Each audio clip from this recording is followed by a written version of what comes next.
presentation of Fox Sports. We are Baltimore. We are the Lions.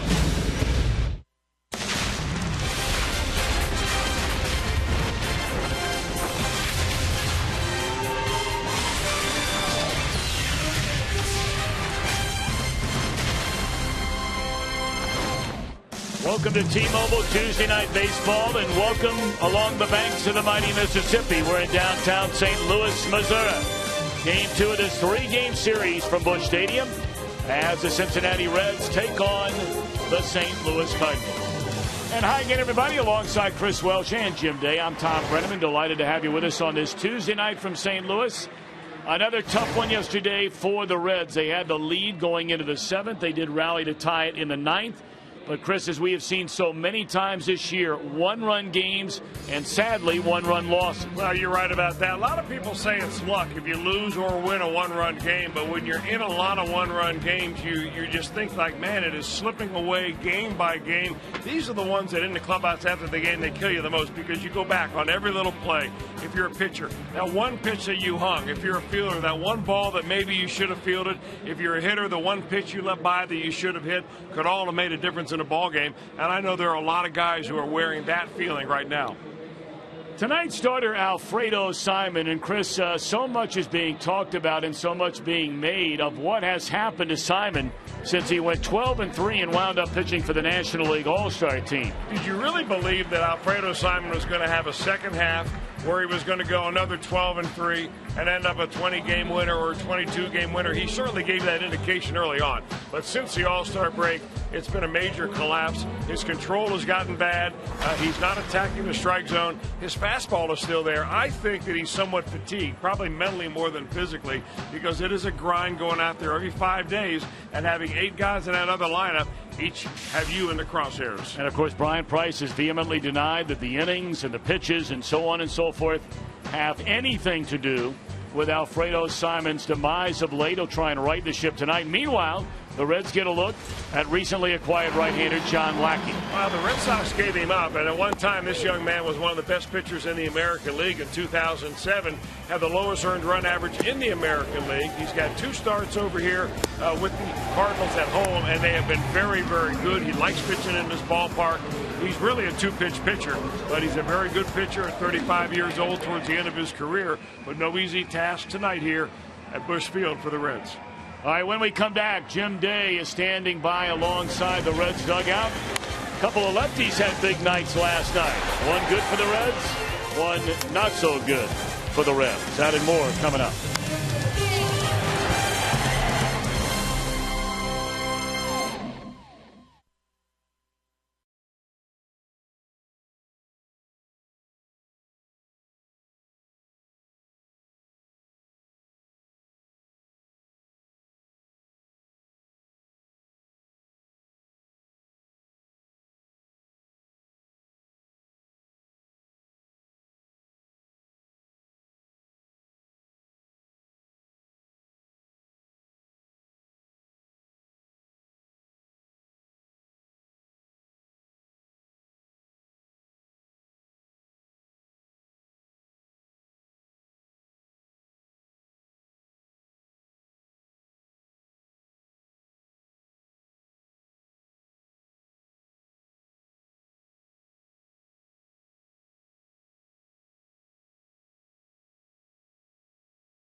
local Ford dealer. Ford, go further. Cincinnati USA Regional Tourism Network. Stay close to CincinnatiUSA.com.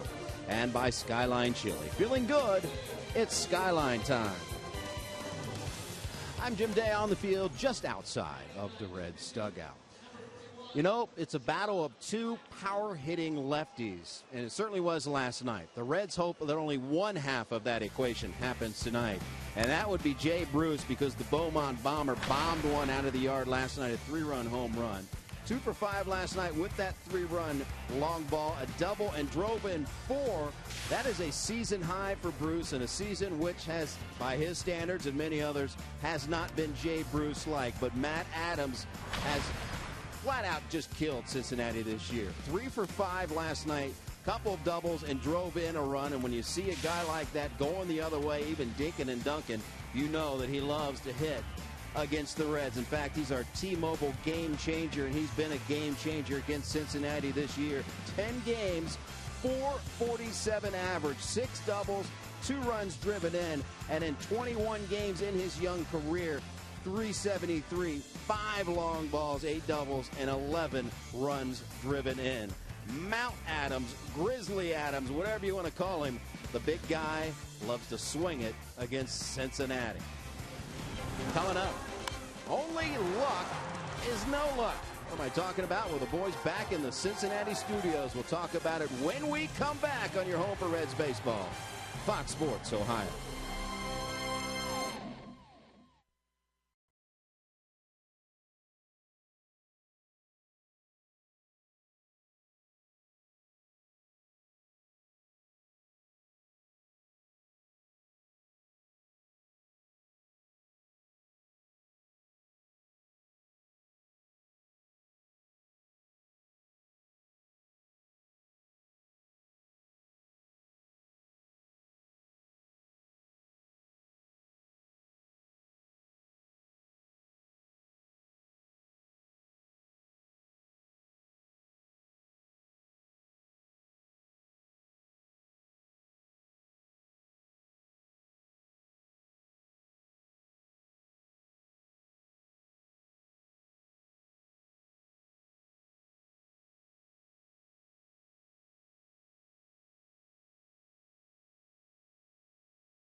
Down St. Louis, Missouri. Reds and the Cardinals just a minute away from getting started. Let's take a look at the Reds starting lineup tonight under manager Brian Price. Reds come in 61 wins against 64 losses.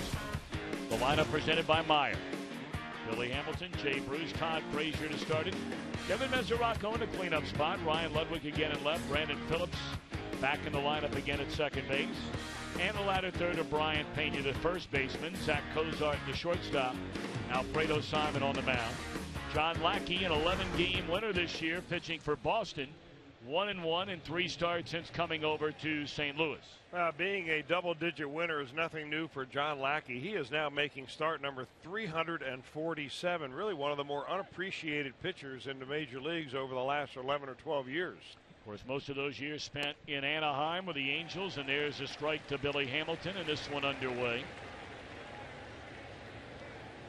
Lackey part of a World Series championship club in Anaheim. That one popped up and fouled out of play. 0-2 to Billy, a .271 batter. 6 home runs, 43 runs batted in, and one of the reasons they picked him up not only to help him down the stretch, but should they reach a postseason, he has as much postseason experience as anybody around. You're right, not only with Anaheim, but also with the Boston Red Sox in 2013. And you can see what they're trying to do with Billy Hamilton. And Lackey's, being a veteran, you're going to pitch to the scouting report. And he's pretty much a 2-pitch pitcher, but he throws a lot of 4-seamers. They're just trying to ride the ball up on Billy. There's a breaking ball. And they had it played perfectly. That's a ball normally that's right up the line. Instead, that's where Matt Adams stands. 1 away. Take a look at St. Louis defensively behind Lackey tonight, presented by your Ford dealers. John Jay again in center, again flanked by Holiday and Taveras. Same infield we saw last night. The only change is the battery. Lackey on the mound, Tony Cruz starting in place of last night's starter, A.J. Pierzynski. And, of course, both of them trying to keep the seat warm for Yadier Molina, who went down with the same injury as Brandon Phillips, having surgery to his right thumb. And they're not expecting him back until very late September. Big shift put on Jay Bruce. He had a big night here last night. Clubbed a 3-run home run in the 4-run fifth, and a game-tying RBI double in the ninth. 4 RBIs in the game for Bruce.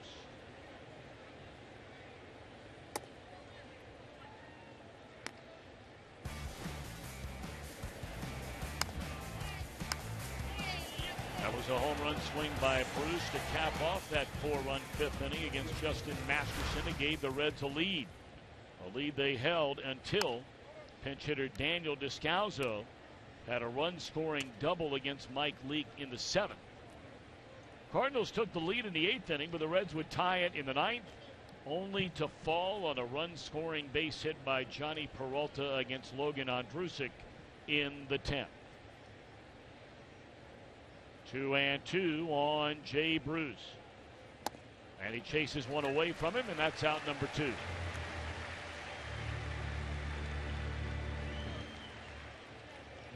Well, I mentioned that Lackey is primarily a 2-pitch pitcher. But if you want to really break it down, he's got many more pitches than that. He's got 2 fastballs. That's a 2-seamer running away from Jay Bruce. He also throws a lot of sliders. His curveball is his favorite pitch after that. And then finally, only about 2% of the time will he throw a changeup. So it's mainly fastball, breaking ball for Lackey, and he's kept that same repertoire really his entire career. 35 games over 500 in his career. 150 and when he left, wins. Yeah, when he left Anaheim, Boston was so excited to have him. And, his career seemed to be unraveling right before your very eyes. That very ugly year they had when Bobby Valentine was the manager, and Josh Beckett, and some of the things that were going on there in Boston. An extremely dysfunctional team. But then Lackey more than made amends for the way he pitched them to a World Series title a season ago. Well, it was in 2011 that he spent his first, or 2010 he spent his first year over there. It was 2011 when it really imploded for him. His earned run average went above 6. But what happened was that it injured his arm, and he ended up having Tommy John surgery, missed the entire 2012 season, and came back and pitched a little bit better. That's why they think, the Cardinals anyway, that they got a healthy pitcher with something left in the tank.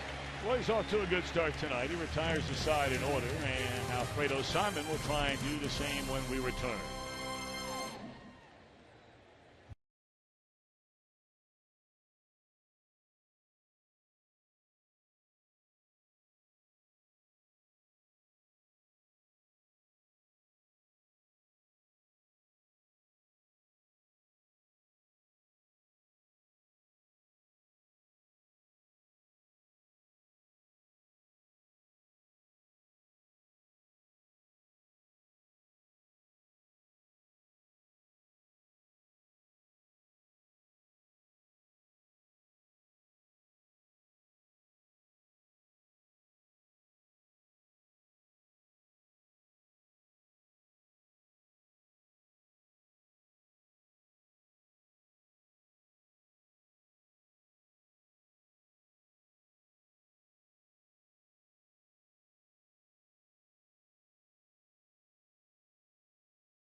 On the mound, and let's take a look at the lineup he'll be facing under manager Mike Matheny, a native of Columbus, Ohio.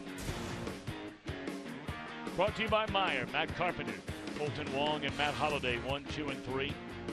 Matt Adams, Johnny Peralta, John Jay in the middle, and the latter third of Oscar Taveras, Tony Cruz, and John Lackey. Alfredo Simon looking for win number 13, and despite really all of the issues he's had since the All-Star break, you look at those numbers, and they still look pretty good. You're right about that. That's because the first half that he had was one of the best in all of baseball. In fact, he was an all-star for the first time, a guy that dominated. His batting average against was atop the leaderboard. He had good control. He seemed to breeze through the first 6 or 7 innings in every one of his starts. In fact, he had a streak there leading into the All-Star break when it was questionable whether he'd be named to the team, where he had 8 consecutive quality starts. He's now had 6 starts after the All-Star break, and only one of those has been a quality start, so he's hoping to get back on that QS bandwagon.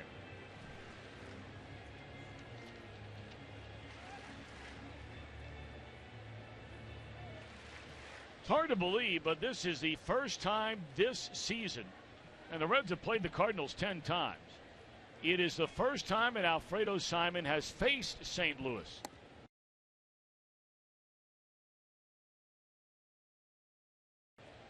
So this is his first ever career start against the Redbirds. Strike 1 to Matt Carpenter. 283 batter. And quickly ahead, 0-2 is Alfredo Simon.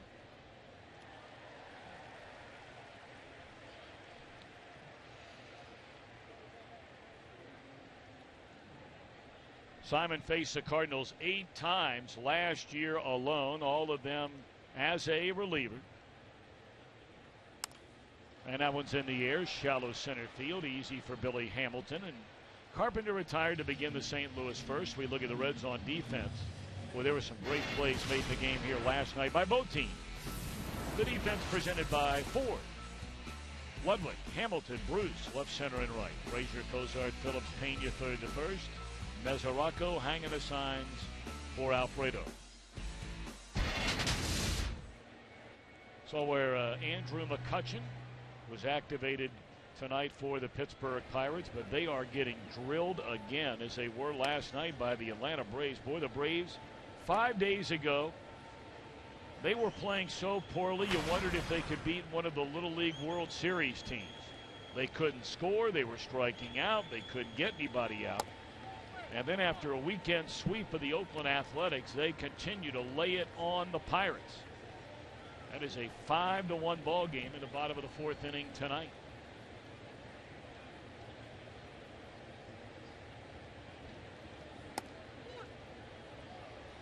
2-1 to Colton Wong. He's a .245 batter, this rookie second baseman. 9 home runs and 33 batted in. Hitless in 5 trips to the plate last night.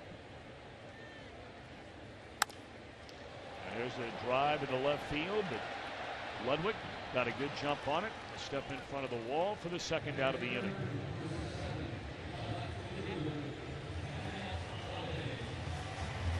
So for those that were not with us at the very beginning of our game coverage tonight, Chris, Brian Price all along, when asked after these rough starts recently by Alfredo Simon, has continued to say, I don't think it has anything to do with the number of innings.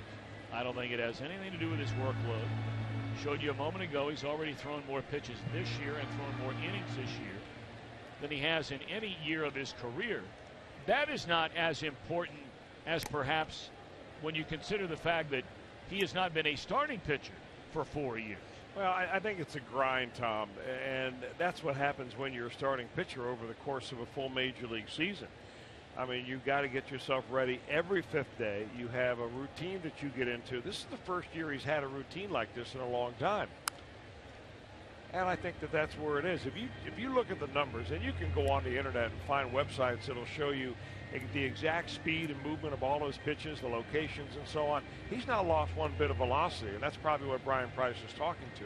But mental fatigue will set into just about every pitcher out there, and just like it does every everyday player.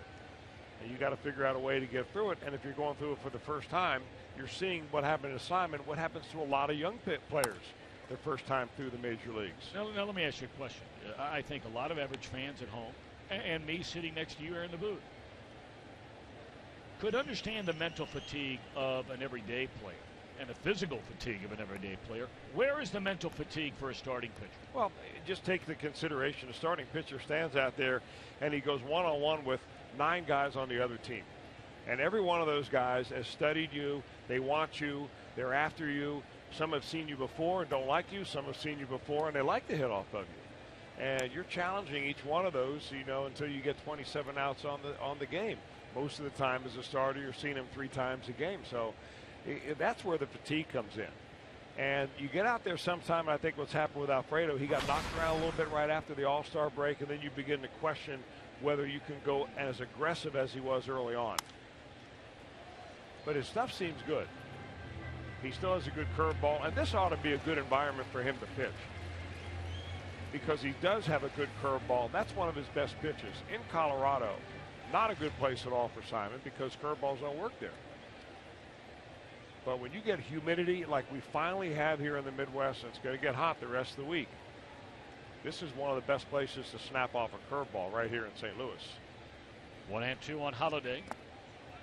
And the count even up. 2 down, nobody on. Scoreless, just underway in the bottom of the first inning. You'd like to leave that guy right there when this inning comes to an end. We gave you some of the numbers. Big Jim Day did on Matt Adams against Reds pitching not only this year, but when they brought him to the major leagues this time a year ago. Pretty impressive opening inning for Alfredo. 94 under the hands to strike out Holiday. We've played one and we are scoreless.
Cardinals on Fox Sports Ohio. I'm Jim Day.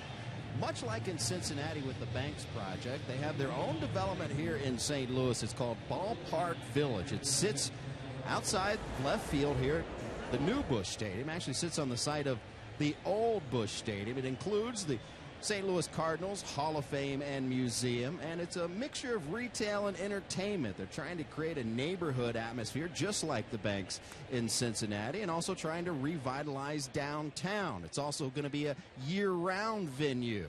Bars honoring the heritage of Budweiser and a cowboy bar, and even our brethren Fox Sports Midwest has their offices and set right here in Ballpark Village. And on top of the village, well, are some stands, much like you see in Wrigley Field. And I indeed hanging out with some Cardinals fans over here, Tom and Chris. And the only thing I should have brought was Chris Welsh with me, because his Let's Go Reds chant would go over big out here. I have no doubt it would. Chris, perhaps before the game tomorrow, you ought to go out there and join Jim Day. Well, you know what? I have my favorites right here, and I'm going to do the chant. There's no doubt about that. We'll get them fired up, Jim. Well, it would go over very big, because they're looking at me right now and they see Fox Sports on here on my shirt, but they're like, who is that guy? I haven't seen him in St. Louis before. They know the enemy is here.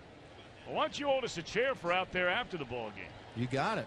It'll be open out here, and a few beverages. Looks like a good served. spot. It is a pretty good spot. They say it's about 800 feet from home plate, and it's actually closer than the rooftops at Wrigley. So it's a good spot. They did a nice job out there. Of course, with the Banks, you know, ours is going to end up running all the way from Paul Brown Stadium all the way to Great American Ballpark, because there's a swing and a miss after General Electric. And their aviation headquarters gets finished up. Construction already underway. But it's good stuff. I like the Banks. That place is sweet. And a lot of options. It does. That place is big league. I mean, for before and after the game. No question. And the park they put in along the riverfront. Straight up in the air on the first pitch to Ryan Ludwig. And just like that, 2 away.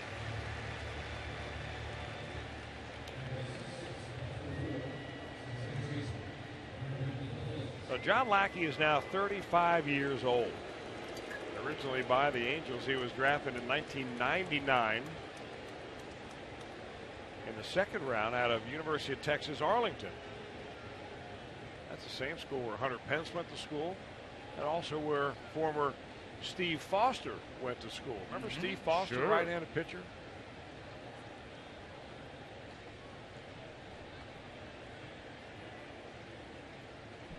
Now Brandon Phillips.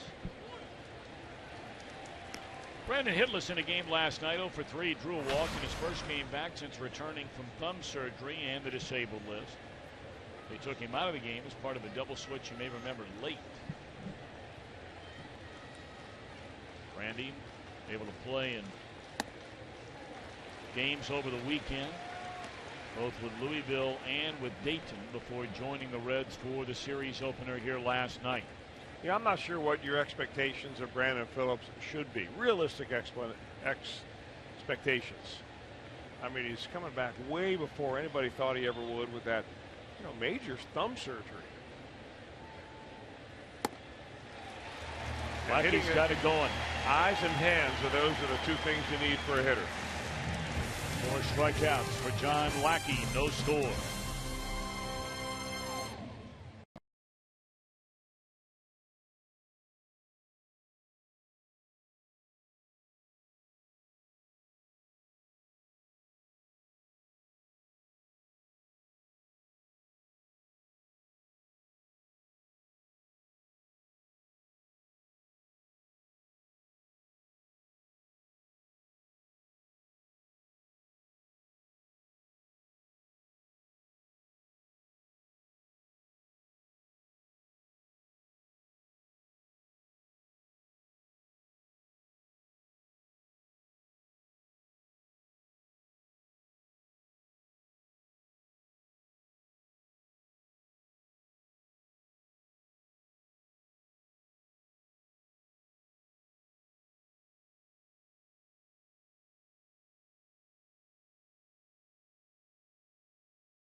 serious lawyers for serious injuries. Call 1-800-ELKO-HIGH. You look at the Reds this year, and this is really amazing when you really think about it for a minute, how well they have played against the Pirates. Pirates are a good team. Reds have won every series against them. Until they lost Votto and Phillips. Even with all the injuries, they've beaten Milwaukee 3 out of 4. 3-0-1 in 4 series against the Cubs. But look at the series against this team. 27 of the 37 games remaining for the Reds are inside their division. So who knows? You know, the Pirates are getting pounded on again tonight. The Washington Nationals are the hottest team in all of baseball, and they are drilling the Arizona Diamondbacks. There's ball 1 to Matt Adams. The Nationals have won 7 straight games.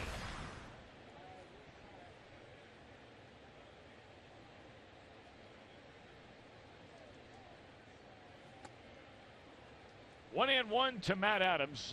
Jim Day gave you some of the numbers, but if you weren't with us when our game coverage got underway about Matt Adams in his career against the Reds,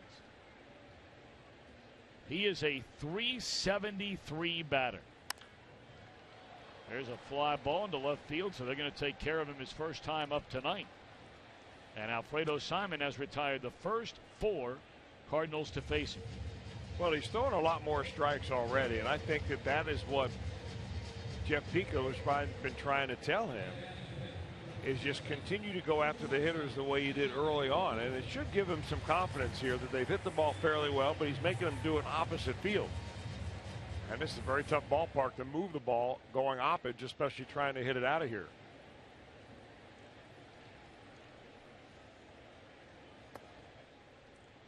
You know, you just mentioned the name Jeff Pico, as it's 1-0 on Johnny Peralta. A brand new Reds Weekly comes your way tomorrow night, and a big part of that show that you don't want to miss. A very interesting interview that Chris Welsh had with the Reds pitching coach. That one popped up into foul ground, and Brandon Phillips crossing the line to get it. 2 away. But you're not indulging or divulging any secrets about that interview that we're going to see tomorrow night. Now, we did talk about Alfredo Simon. Oh, so you're divulging at least a little stuff.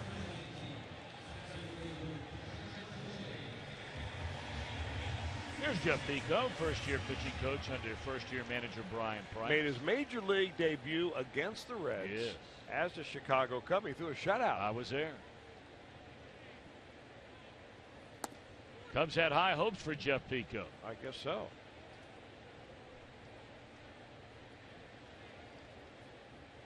Pretty good way to get your career going, I'll tell you that. Better than 5 and fly. Was that your major league debut? Yeah. 5 and fly. Was it a W? Negative. No decision. All right. Yeah.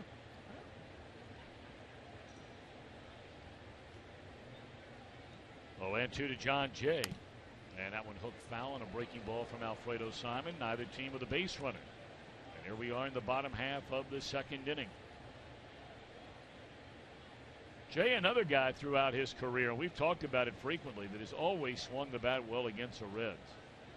A career .304 batter. And in 68 games, he's knocked in 27 runs. 1 ball, 2 strikes on John Jay.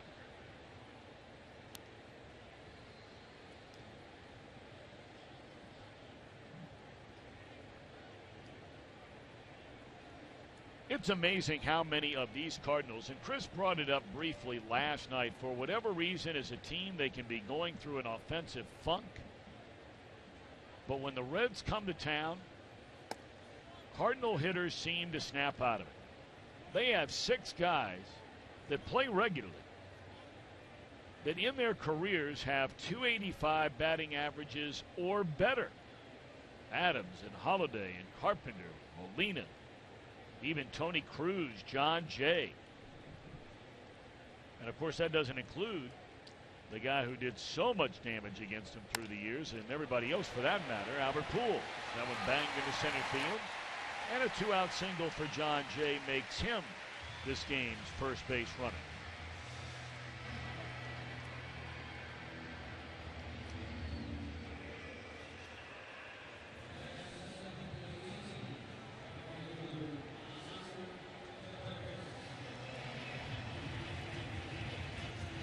Reds got their first look at this rookie Oscar Taveras in the game last night. He went 1 for 4, got thrown out trying to steal a base, was robbed of an extra base hit on a very nice play made by Ryan Ludwig in left, but it was Taveras himself who made a spectacular play in right field in the 8th inning. It was a tie game at the time, and Todd Frazier led off that inning with a base hit against Sam Freeman. Then Devin Mesoraco drove a ball to the wall and right, and Taveras made a leaping grab. It would have been an easy 2-base hit if he doesn't get it. And the Reds would have been in business. It was the following inning when John Jay replaced him, and Jay made the great play in right center field.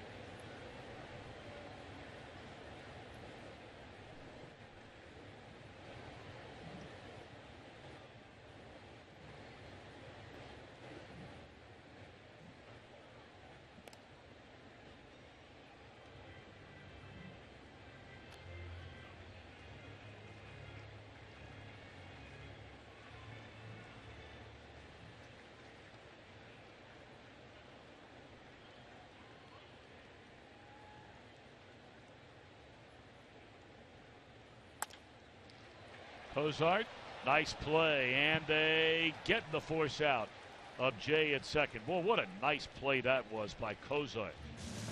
We go to the 3rd, no score.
MLB.com's head-to-head challenge app. You and your opponent can each select 4 players, and the person with the most points at the end of each game wins. Head-to-head challenge is free to play, so download today. At last check, I had a 12-5 lead over Mr. Welsh. Commanding fashion. But we'll see how it goes tonight. You ever heard of a comeback? I have. Okay. I believe in them.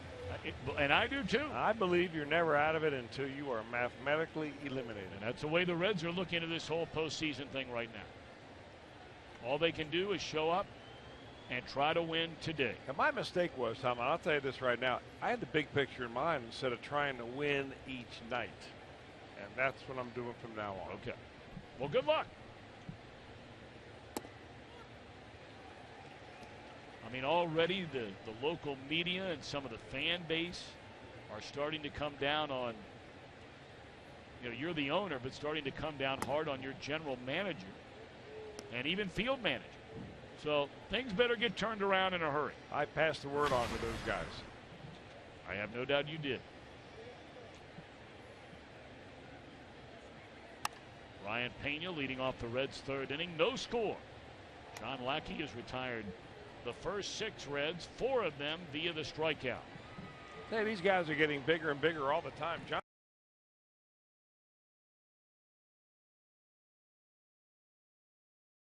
Another 6'6" pitcher. Last night, Justin Masterson was 6'6".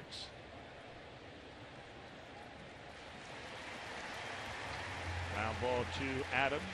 Lackey, that big frame of his, getting to the bag, went away here in the third. Last year the Cardinals had so many young pitchers that had a big impact on their starting rotation and their bullpen. Now some of those guys have underachieved. They've sent Kevin Segras down to minor leagues. Carlos Martinez back up. He was a very big part of their run last year.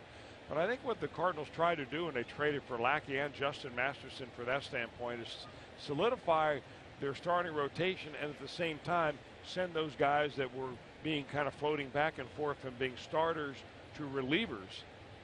You put them in the bullpen and it strengthens the bullpen. So they made that deal with the Boston Red Sox.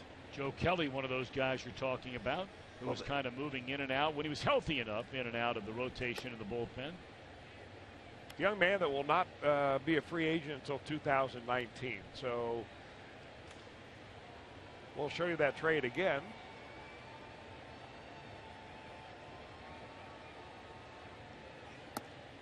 Here's what the Red Sox gave or got in return for John Lackey. They got Alan Craig, of course. He was off the charts last year with runners in scoring position. This year, a dismal year. They owe him more than $26 million through 2017. Joe Kelly, young pitcher, under control until he's a free agent in 2019. Should be the second out here in the inning, and it is. So really what the Red Sox did is that they're hoping that they can fix Alan Craig. They hope that Joe Kelly matures into a pitcher that can at least be a productive pitcher out of the bullpen, if not the starting rotation. In the meantime, at 35 years old, they expect John Lackey here in St. Louis to produce right now. And really, Lackey is the kind of guy, even going all the way back to the days when current Reds general manager Walt Jocketty was serving in that same capacity here. The Cardinals, on a semi-regular basis, have brought in through the years to fill the exact same role that they're looking for from Lackey now. Whether you're talking about the Mark Mulders of the world, heck, going all the way back to the Ken Bottenfields of the world. Of course, they brought in Jake Westbrook. That one is fouled. Wow. Right off the face mask of the home plate umpire, Tim Welke. And he appears to be all right, thankfully so.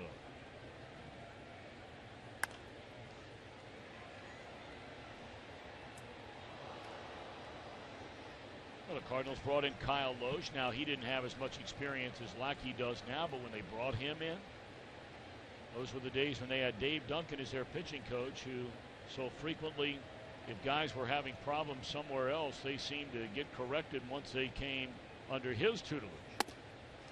9 up, 9 down, 5 strikeouts for John Lackey. Cardinals will bat in the bottom of the third inning of a scoreless game at Busch Stadium.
in all of the football world is out of Columbus, Ohio, where Heisman Trophy candidate Braxton Miller has re-injured his shoulder. He will miss the entire year. And remember the name J.T. Barrett, redshirt freshman. He will take over. Kevin Goheen profiles one of the big names on UC's defensive line. It's all brought to you by 1-800-SAFE-AUTO. Drive safe, spend less. Boy, that is such a sad story. Braxton Miller, a great kid, a great leader. Here he is in his senior year. He is scheduled to graduate in December, getting his degree more than a semester earlier than he normally would or what most students would, and he's already enrolled in grad school. Two-time Big Ten Player of the Year. But he has already come out in a statement and said, I will be back next season. So our thoughts are certainly with him. I'm sure that is a devastating blow to a young man ready for his senior year to try and lead his team to a national championship.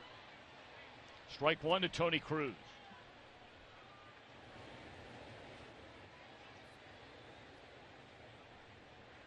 No score, bottom of the third inning.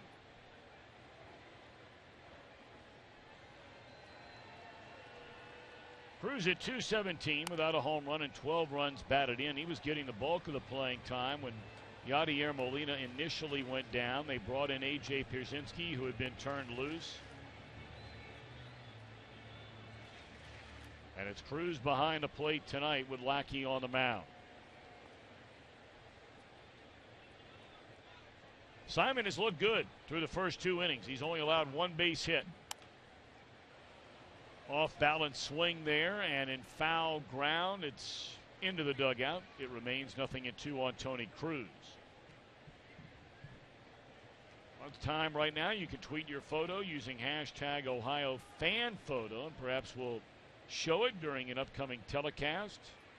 It is all brought to you by AT&T.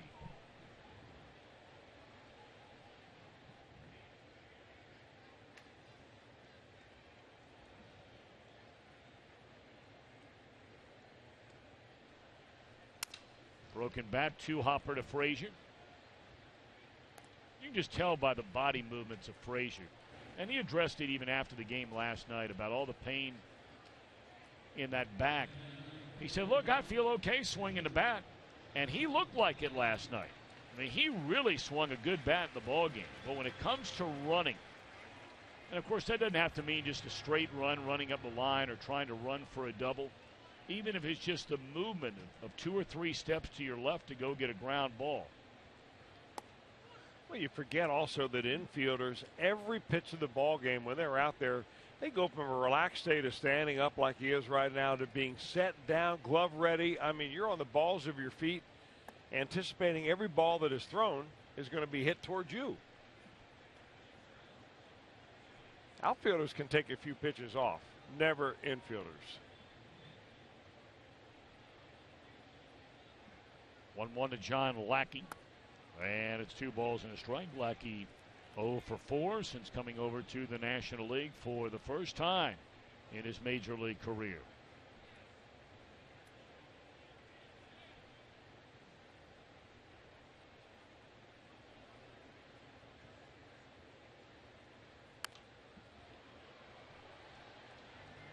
Final game of the series is tomorrow night. Johnny Cueto will try and become Major League Baseball's first 16-game winner. And then the Reds right back at it. They'll take on the Atlanta Braves, a 4-game weekend series at Great American Ballpark, which begins on Thursday night.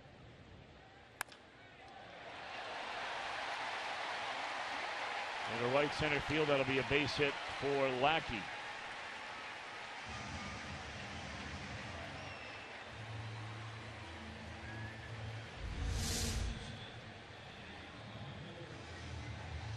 But Danny got that ball pretty good. It looked like it was going to get all the way to the warning track before Billy Hamilton gets over there to cut it off. Like he never even thought about a double. In fact, he'd have to bounce one over the fence, I think, for him to get into scoring position.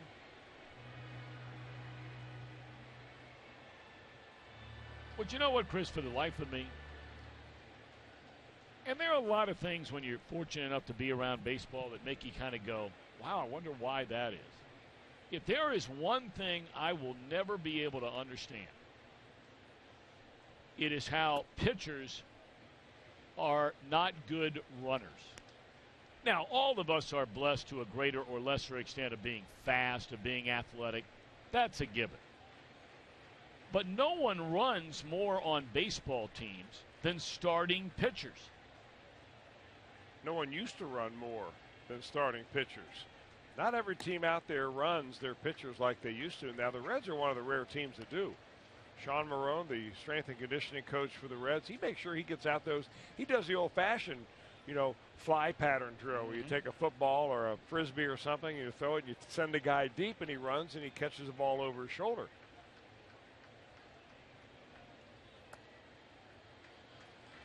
Now, I bet you were a pretty good runner. Yeah.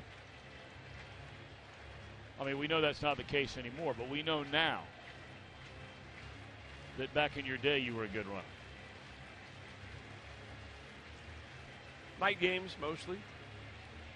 Conserve your energy during the day. Hot, humid.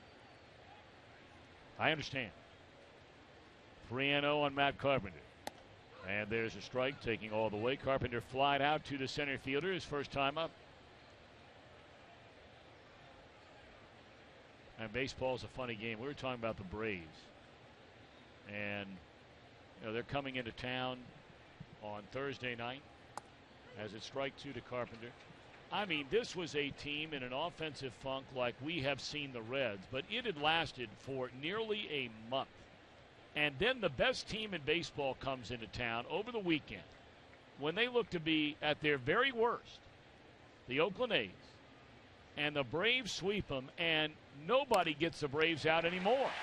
That one hooked into right field, a base hit, and Lackey will advance 90 feet. So 1-out singles by the pitcher and the leadoff man, and Colton Wong will bat with 2 on and 1 out here in the third of a scoreless game. Both of the last 2 hits that he has given up have been on that sinking fastball. And if there's one thing, you can look through all the numbers of Alfredo Simon. You can look at his pitch speeds and the movement and so on, and batting averages against. Nothing really jumps out at you that says this is why Alfredo has gone south in the second half. But the one little deviation is the number of hits he's given up on that sinking fastball that he throws. And he had great command of it in the first half, and maybe it's just not finishing the pitches or showing him more. It could be a little bit lower arm angle, that he doesn't get quite the downward plane that he did early on, and that happens sometimes when you get a lot of innings on you. Or it could just find a hole like Carpenter's ball did right there. Wong flied out to left, his first time up, trying to bunt his way on. That's a smart play. I mean, if they've read the scouting report and the injury report on Todd Frazier, Lackey is not going to score from second base on a base hit unless it's an extra base hit. So more than likely, if you swing the bat and get a base hit here, you're only moving him to third. So why not lay down a...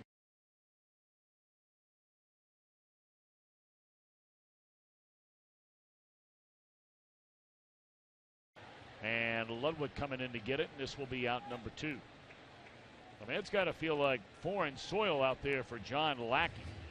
That was only his 5th career base hit, but his first hit since 2011.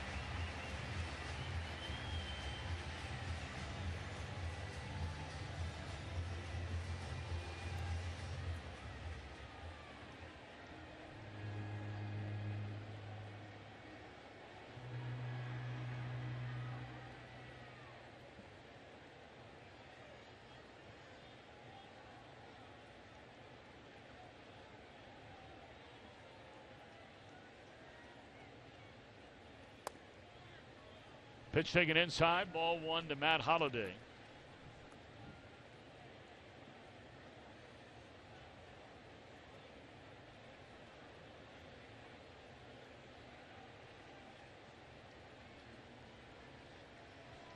Holliday struck out, ending the opening inning. Cardinals, the first threat for either team in the game. They have 2 on now with 2 outs.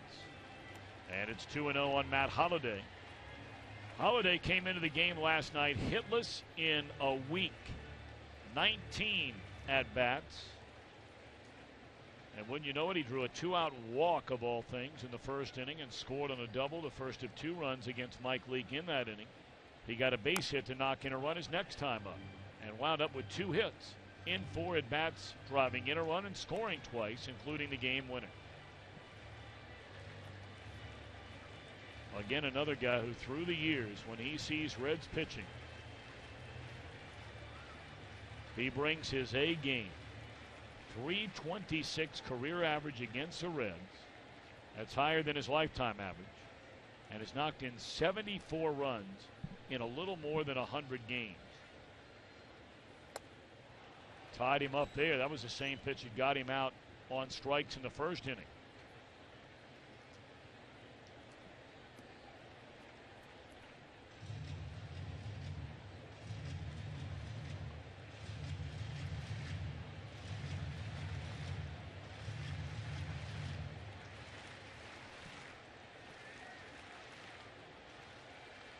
Two on, 2 out, 2 balls, 2 strikes. Base hit center field. Are they going to wave around Wacky? They are. And here comes a throw by Billy Hamilton, and it hits the back of the mound. And that's a run-scoring single by Holiday. 1-0 St. Louis.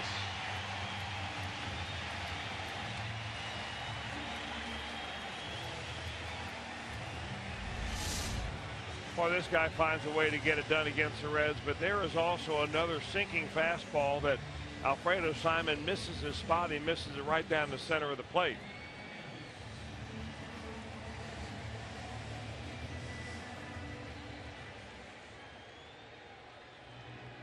They want to get that ball inside on Holiday the same way the previous pitch was.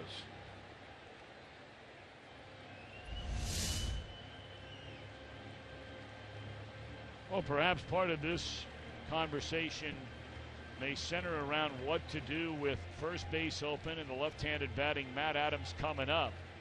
The right-handed hitting Johnny Peralta would follow Adams.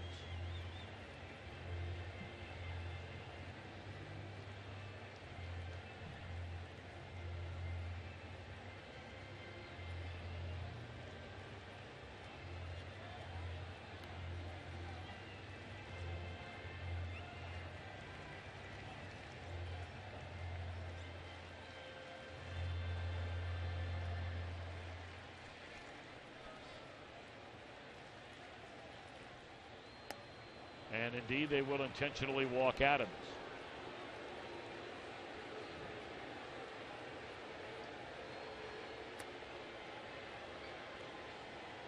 Well, we brought it up last night. Only the San Diego Padres, who are knocking on the door from a historical perspective of being one of the worst offensive teams in the history of the National League, have scored fewer runs among all National League clubs than the St. Louis Cardinals team this year. I mean, they have been awful on offense. But we brought it up last night. 3 of their 6 runs came with 2 outs in an inning. The one category they have excelled this year, 2-out RBIs. That was their 201st of this season.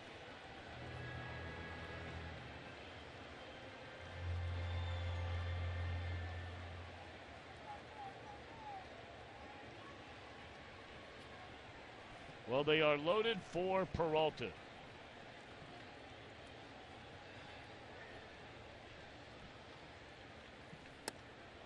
Fastball runs in on him.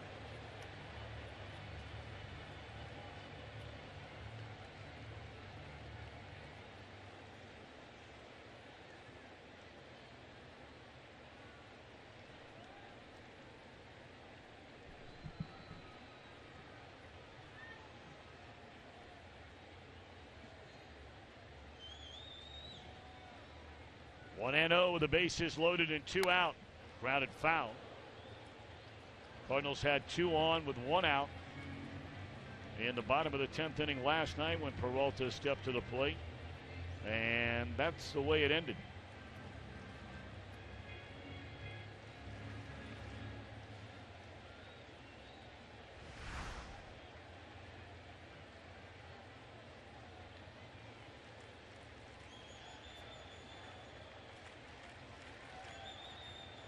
again, you always look back on an inning.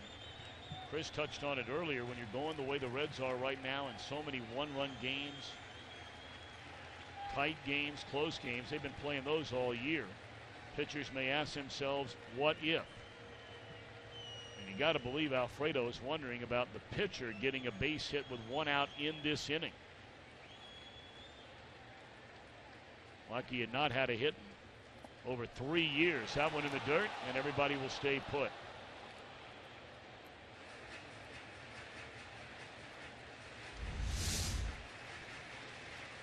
Boy, good body block right there by Mesoraco. You know, he did about everything he could to get that ball and keep it in front of him. Did everything right, leaned forward, closed the gap between his legs. Ball squirted away, but not far enough.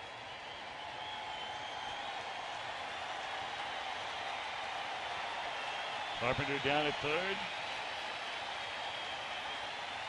Second base is Holiday, who knocked in the only run of the game a moment ago, and the intentional pass puts Adams on at first base. 2 out, 2-1 pitch. Nowhere near the plate.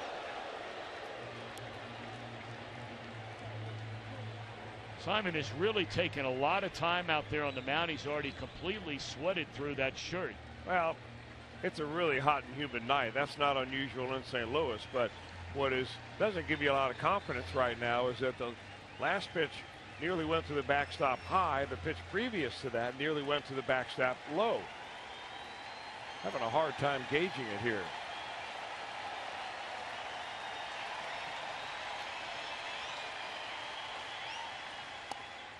Strike 2.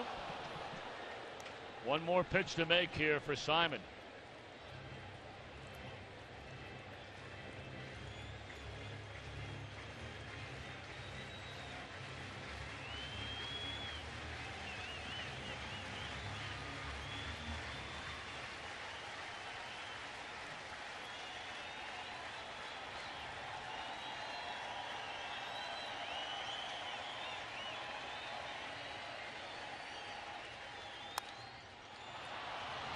Straight up in the air, center field. Billy Hamilton now tracking it, and that's all. Cardinals get a run. They leave them loaded and lead at the end of 3, 1-0.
.com at bat on your favorite mobile phone or tablet. Get live look-ins, instant replays, scores, stats, audio, free MLB.TV game of the day, and more.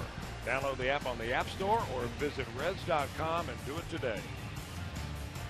A 31-pitch inning for Alfredo Simon. Of course, Lackey going out there after getting a base hit for the first time since 2011. He scored the game's only run, but had a little bit of time to hang out in that dugout and catch his breath. Take a look at it. First pitch strikes. And it's 9 up and 9 down.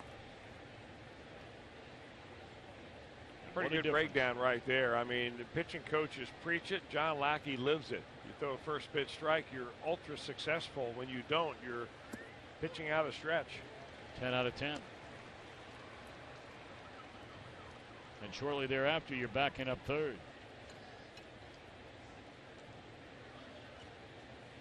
And getting a new ball. Mm-hmm. Of course, nowadays you get a new ball every time it hits the ground. Used to be you could play with that same ball 2 or 3 innings or until somebody launched it into the upper deck. 0-2 on Hamilton.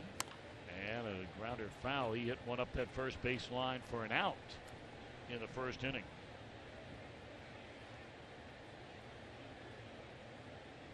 Wonder if Jim Day's still hanging out there in Baseball City. I think we haven't heard from him in a couple of minutes. He may just have decided to belly up. He really prefers that little camera well next to the dugout. I'm sure that's a much nicer place than up there. Wong going to get to it, but no chance to throw out Hamilton, and that's a Reds first base runner on an infield single by Billy.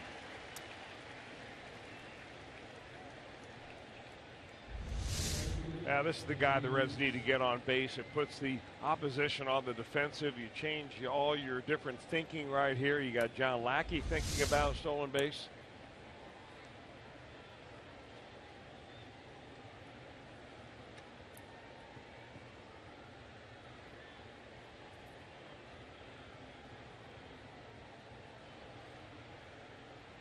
Now Jay Bruce, a batter. First time Lackey has worked out of the stretch all night tonight. Well, Lackey's going to try to do what he can to suppress the running game here with Billy Hamilton, but with his record of not being able to hold runners on, it's not going to be really much of a job for Billy Hamilton to try to steal one if you pick the right pitch. Talked about all the problems the Cardinals have had in Yadier Molina's absence. Throwing runners out. Hamilton might end up at third here. Why not? He's on his way and will easily get to third.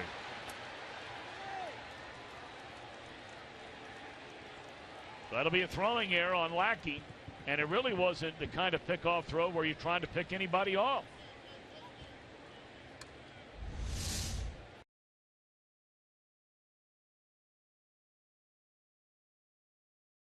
Right there, and it may sound funny, but it may take the drama out of this inning for John Lackey.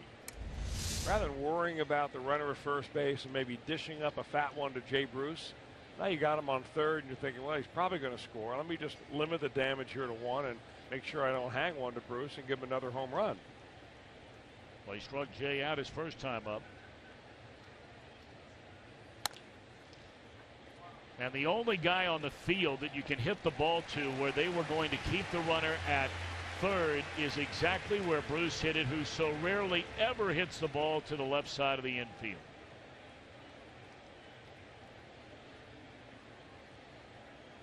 Time for our IGS bringing the energy stolen bases this year. You have D. Gordon with 56, and take a look at this.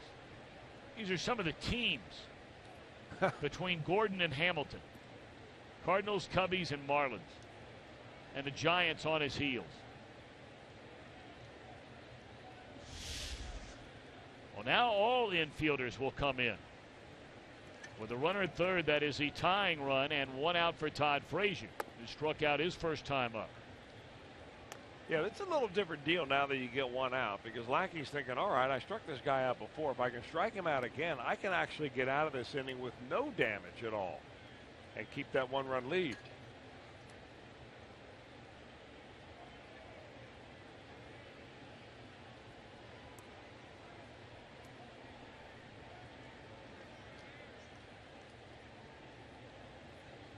Frazier, the team leader in runs batted in, with 64 of them.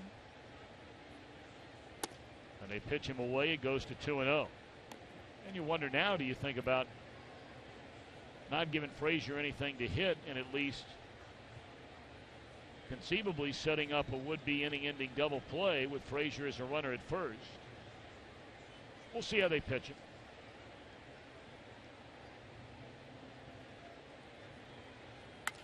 Well, they left one right in the middle of the plate, and it is launched into center field. Goodbye.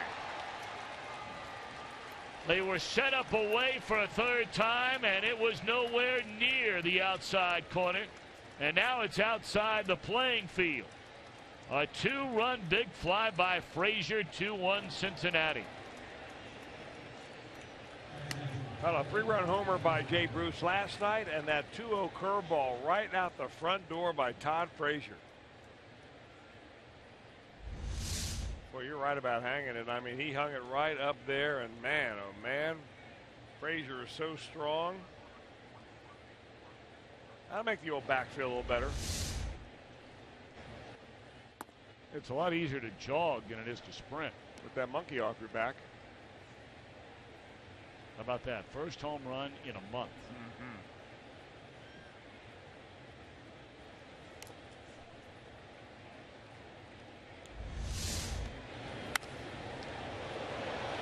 As soon as it left the bat, Frazier knew it was gone.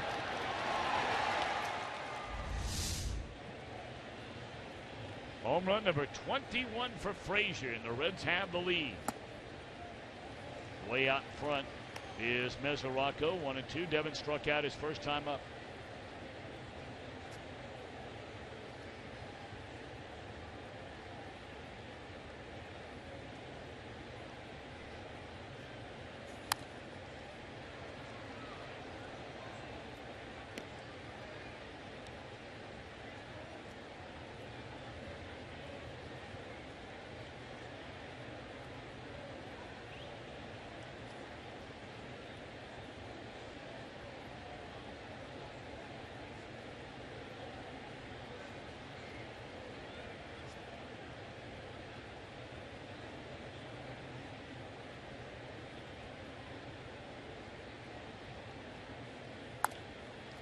That is a foul ball. You know, you sit there, and we brought it up earlier in the game. You're watching Frazier move around. And he's not going to walk around and tell everybody about how much pain he's in. He's asked about it frequently. Jim Day talks to him all the time. Just said, hey, look, it's my job to come out here and play for our team. My team needs me right now. I'm playing. Brandon Phillips back far sooner than most expected. All the tireless hours of rehab and trying to get back to play for the Cincinnati Reds. Guys are laying it on the line for their club. It may not work out so well every night. And Frazier and Phillips, gamers.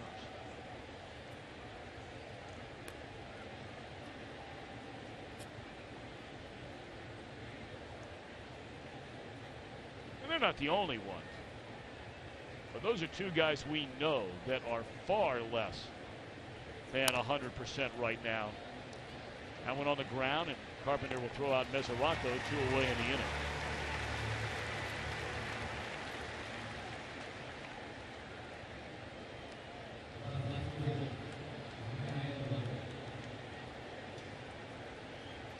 You know, Brian Price made comments last night about how hard our guys are playing. And look, you know he's sincere, and you know that he means it. But nobody wants to hear that. When you sign a contract, you are paid to play hard. Well, that's what he said. But I think where where guys like Brian Price, and I know, from having spoken with him, where those guys that are playing through these injuries and playing that are not nearly 100%, the respect and the admiration that he has, and I mean especially right now for Brandon Phillips.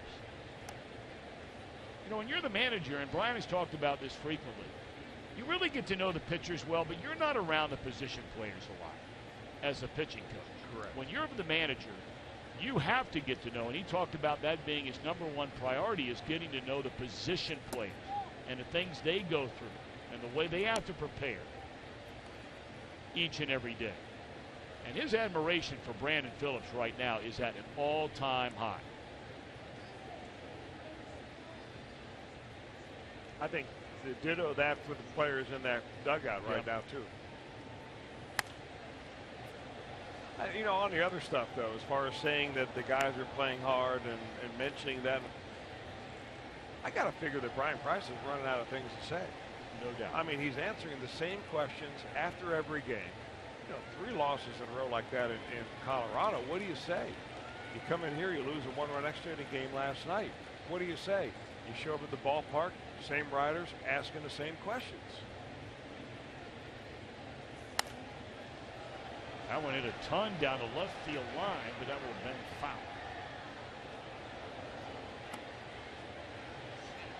Chris, you bring up a point that I think even the most hardcore fan may not know.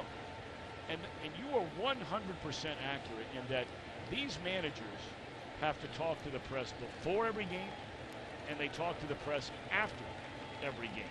And it is the same group of people, by and large, those that travel in and around the team every single day. And frequently it is the same 2 or 3 topics of conversation on a daily basis. So you get the same questions and you get the same answers. And it's the writer's job to write it in a different manner to make sure that his editor doesn't think he's using yesterday's story. And they have a job to do. And they're doing the best they can. Same for the television and radio guys. Line drive into the glove of cover. But Todd Frazier on a 2-0 pitch says bye-bye. And the Reds lead 2-1.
Telecast this Thursday to highlight the Reds Community Fund.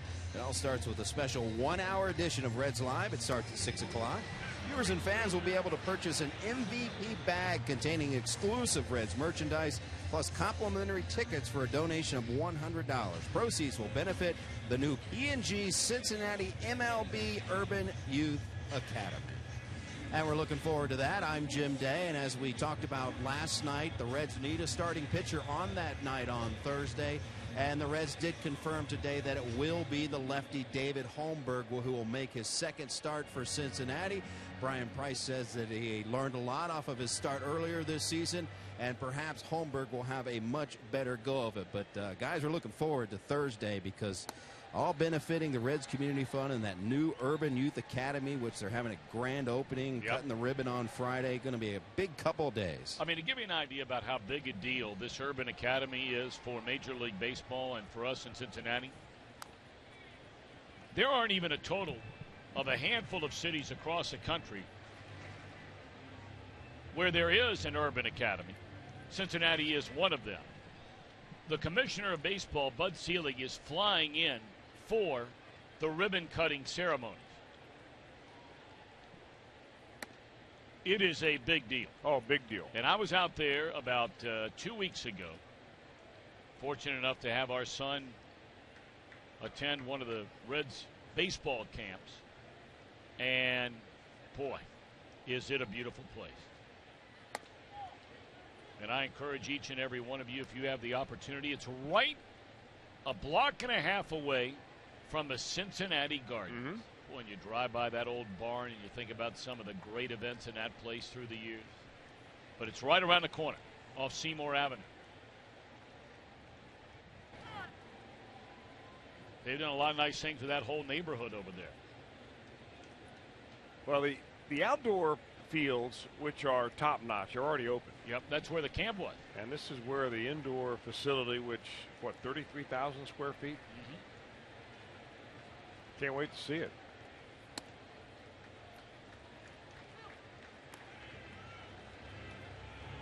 You ever go to a concert in the Cincinnati Gardens? I have. I've been to a lot of events in that place.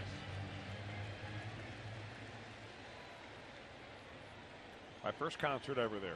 Really? Grand Funk Railroad. Oh, yeah. They had some big league tunes now. You know, I remember that because I took a girl on a date. I was 16 years old, borrowed my dad's car. Say that again? I was 16, took a girl on a date. To Grand Funk Railroad? Grand Funk Railroad, and I locked the keys in the car with their engine running. I was a little nervous.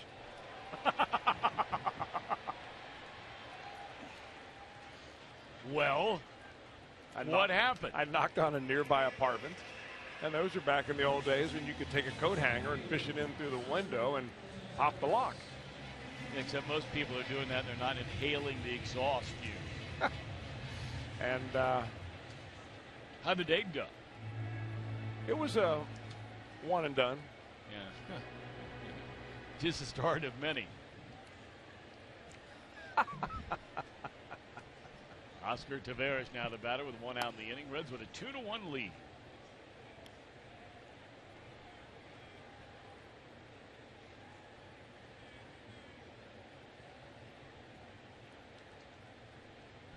Now, do I understand? I'm being told by our producer Josh Hall. Jim Day, did you go see Madonna at Cincinnati Gardens? I did.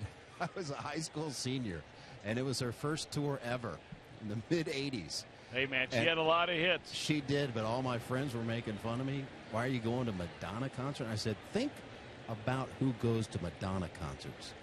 Mostly young girls. And then they said, gotcha. Hey, look, there are a lot of people that can, they say whatever they want about it. Listening to Madonna music back in those days in the 80s, it was all over the place. Mm-hmm. People were moving around and dancing and having a good time. Good for you, Jim. Madonna! It's a pretty good forward thinker right there. He got that tip from somebody else. He didn't. 2-1 on Taveras. Book it. 3 balls and a strike. Alfredo allowed the only Cardinal run. That came the last inning in the third. He threw 31 pitches in that inning. But he wiggled off the hook. He got Johnny Peralta. He fell behind him 3-1 and it missed badly on the ball 2 and ball 3 pitches. Got to 3-2 and got him on a fly ball to shallow center to end the inning. Line into right, base hit Taveras.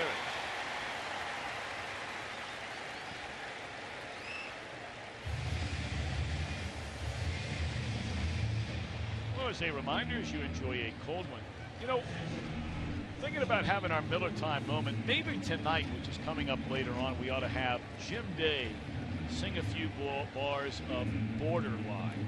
That was the first big Madonna hit, as I remember.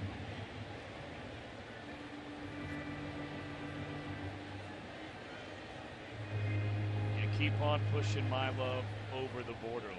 Maybe Jim Day could handle that. Jim, what do you think? I don't think so. I also saw Van Halen there. I could maybe use a little David Lee Roth. Jamie's crying, or yeah. Okay. All right. Well, you decide, but perhaps that'll be our Miller Time moment. Either something from Madonna or Van Halen.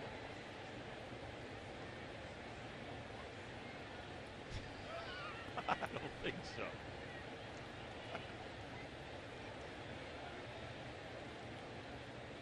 Oh, and 1 to Tony Cruz. Frazier, plenty of time, and a double play will end the inning. So a quick inning here in the fourth by Alfredo. Reds lead 2-1.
dishes together by Toyota. For over 30 Toyota offers, visit buyatoyota.com.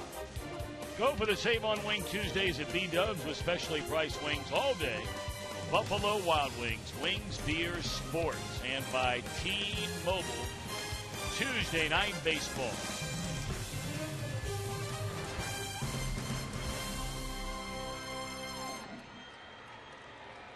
Reds 2, Cardinals 1. As the Reds come to bat here in the top half of the 5th inning. John Lackey had retired the first 9 batters of the game. And Billy Hamilton reached to start off the 4th with an infield hit. Throwing error sent him all the way to 3rd. And with 1 out, Todd Frazier clubbed a 2-run home run to center field. The Reds in Fox Sports Ohio would love to wish, and listen to this, Bob and Danielle Spitler are celebrating their 68th wedding anniversary today.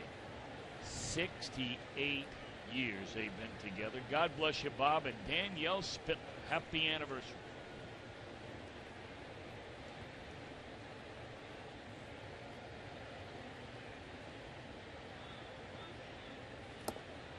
Brandon Phillips down, strike 1, leading off the 5th.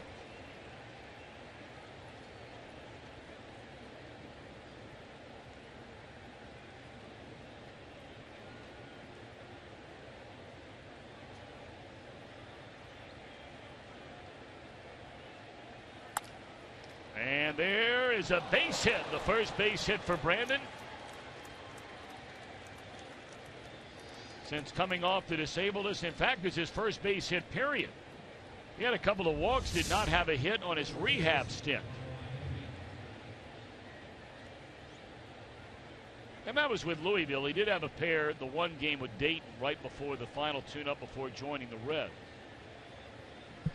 So good for Brandon Phillips.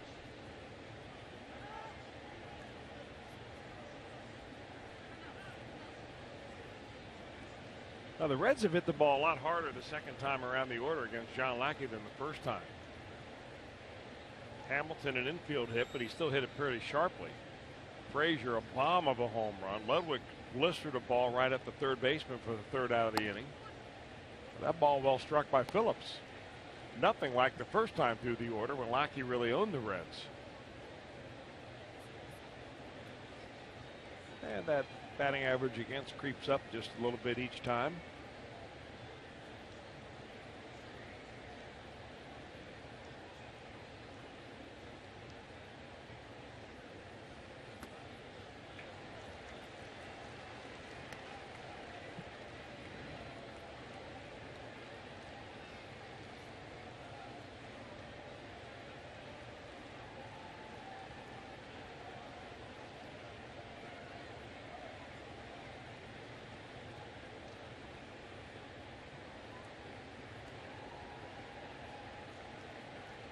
Nothing and 2 on Brian Pena.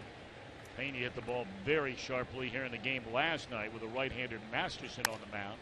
That ball hit sharply, but right at the left fielder, 1 out.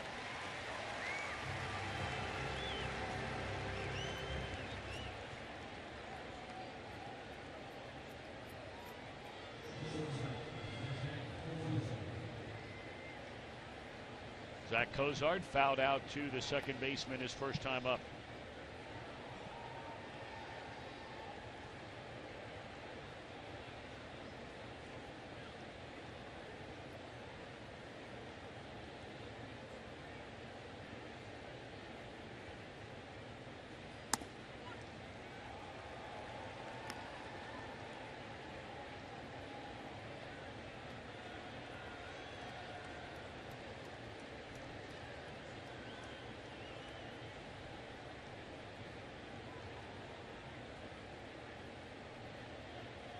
Brandon wearing that protected glove over his left hand, the surgically repaired left thumb. As that one is dumped foul and out of play by Kozai.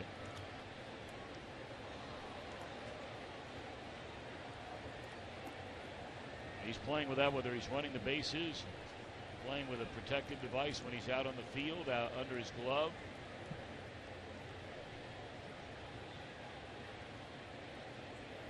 Cozart knocked in a run with a double here last night down the right field line. He looks at strike three. Good fastball, good location.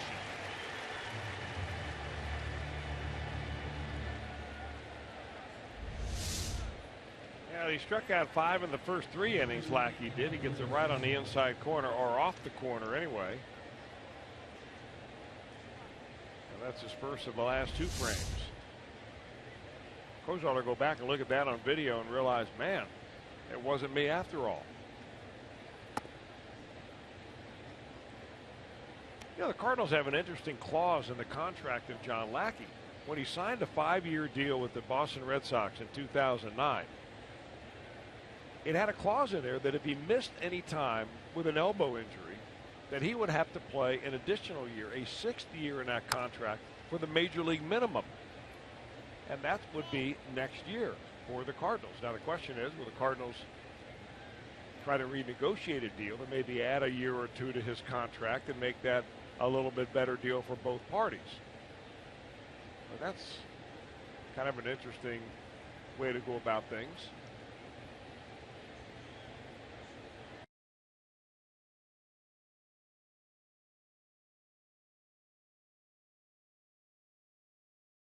On the line.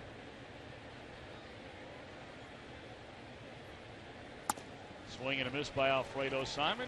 I mean, you're not going to pay him what you would pay him to bring him in as a free agent, whatever amount of money that might command, and for Matt Lackey that might be a pretty significant amount. But what is that amount? Where everybody seems to walk away and say, okay, that's all right.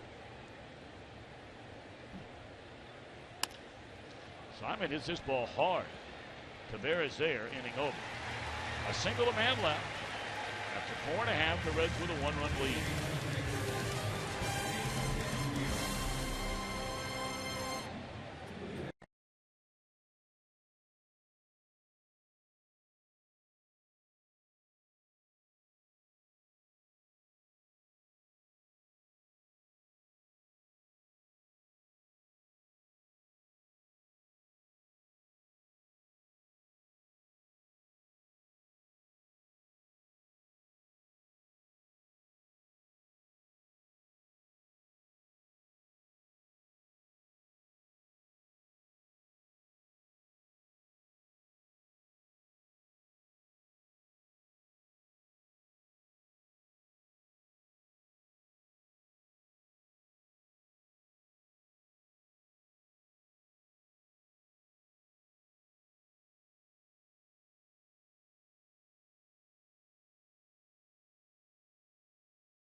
Summary, Cardinals got on the board a 2-out run-scoring single by Holiday in the third. The Cardinals would load the bases with 2 outs in that inning. But Alfredo got Johnny Peralta on a 3-2 pitch to pop up to Billy Hamilton. On we went to the 4th inning. Hamilton had a base hit. And then Todd Frazier plated him +1 with a 2-run home run to center field. And there you have it. 2 runs, 3 hits, 1 left on base for the Reds. Cardinals have a run on 5 hits. The big error, a throwing error by Lackey, and they've left 4. 3 of them in the 3rd inning.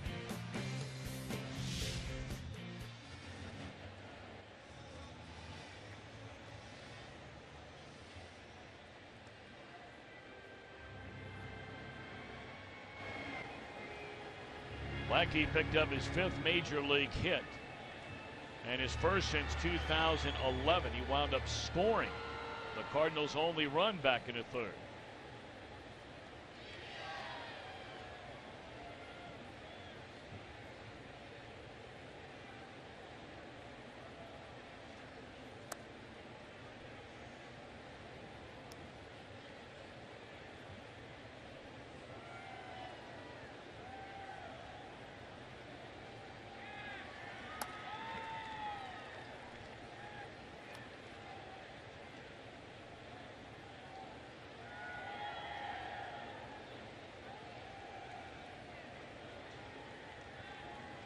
1-1 strike, pitcher against pitcher here in the 5th inning. 2-1.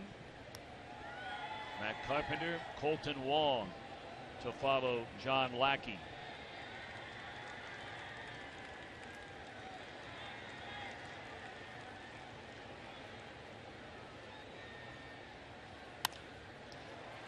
And another base hit. Can you believe that?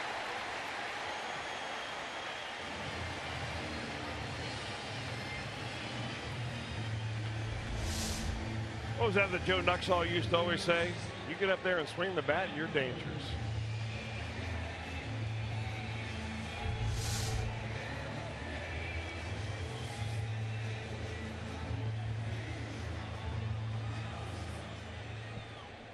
Some might be saying, well, that has to be his first multi-hit game, right? Only has 5 hits in his career. 4 of them before tonight. Probably bunches them together, right? It's his second multi-hit game. That's incredible. I'll tell you, both very sharply hit, too.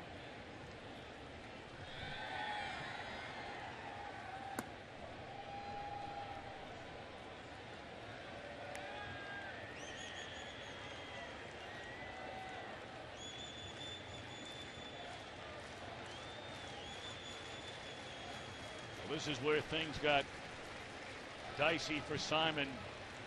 Lackey came with a 1-out hit in the 3rd inning, and now a leadoff hit here in the 5th. The only other multi-hit game that Lackey had came, guess, in Denver. That almost shouldn't count. I'll tell you, you watch those games, Chris. You were just here all weekend. And there is no doubt that the humidor has made an impact, a pretty good impact. But it has not made a dramatic impact. Because there's nowhere like watching baseball in that place. It's just a whole different animal. Well, it's a tough place to pitch. And not only because the ball flies, but because the ball, when you throw a breaking ball, doesn't bite. It just rolls up there.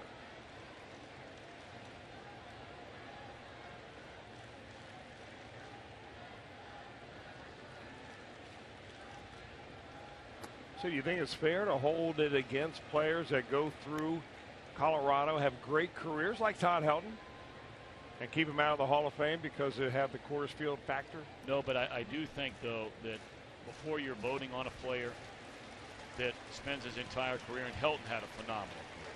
I mean, there is no doubt about it. And if I'm not mistaken, his career numbers on the road, he was right around a 290 hitter. Ozark bobbles momentarily, but they get the lead runner. So there's one away in the inning. But if I were a voter, Chris, I don't know if you feel the same way. You and I are not voting. I'd have to take a long, hard look at what some of those road numbers, though, do look like. Because the disparity in some of the players, and very good players, if not sometimes great players, are ridiculously different. Guy's a 290 hitter on the road with all the doubles and home runs and RBIs that Helton had. Hall of Fame. They go on the road and start hitting 235. I got a 1. Mm-hmm. Of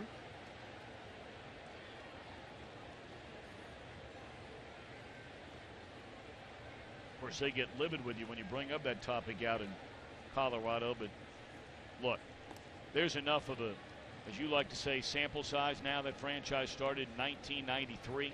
They've been around long enough where the numbers just don't lie. So you are holding against them? No, I'm giving them a chance to prove that they did something else besides just there. Runner goes, and that one is off the body of Carpenter. That is only his 5th stolen base all year long. Just kind of a sneak attack right there. In the at-bat, he had not had much of a lead at all, and I think he kind of lulled Simon to sleep.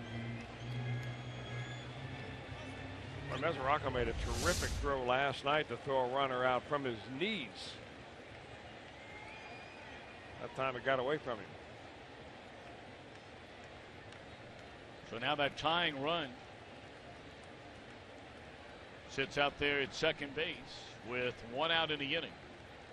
Wong twice has flied out to Ludwig and left.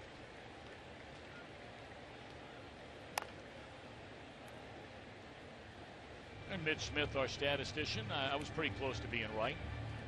Todd Helton at home in his career played for 15 years. 17. 15 parts of 17 years. 345 career batter in Denver. 345. Pretty good. On the road, 287. So that's why I thought right around 290. Hall of Famer. I agree. If that was a question or a statement. No, you and I, it was a question. But there are some people that'll say no because of the Coors Field factor.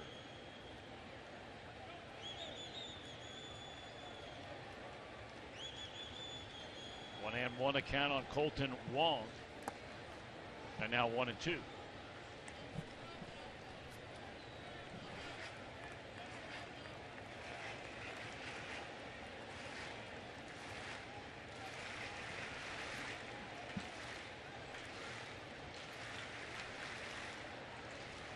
Will be the 87th pitch of the game for Alfredo Simon. We're in the bottom of the 5th inning.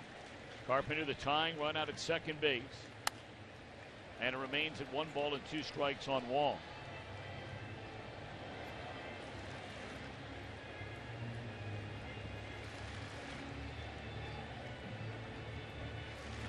Now the Cardinals have been pretty good about running the pitch count up on Alfredo Simon tonight. He had that one inning in particular on the 3rd inning where he had a lot of pitches. But he hasn't really had all that many easy innings, even though he had a 3-batter inning in the 4th and a 1-2-3 in the 1st.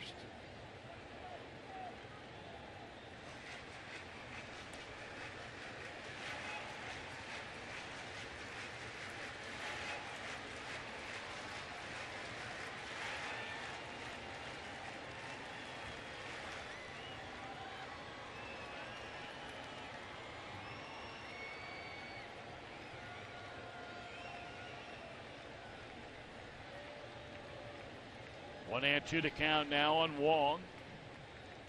Alfredo trying to polish him off and can't do it.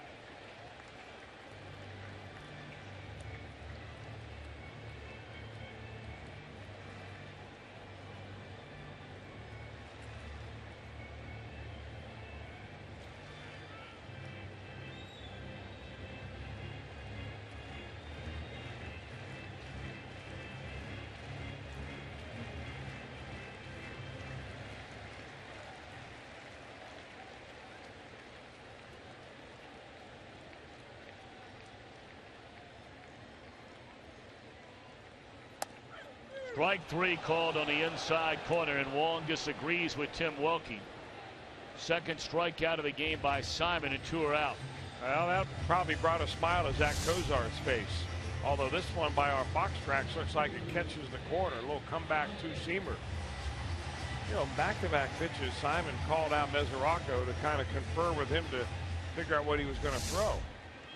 And rather than him go through the whole sign over and over again, he said, I'm going to throw a fastball inside. I'm going to make it 95. And Chris and Tom are going to make it the flamethrower of the night, brought to you by Cholula Hot Sauce. So nice going, Alfredo. Well, now the man who knocked in the only Cardinal run steps to the plate with a tying run at second base, and that is Matt Holliday.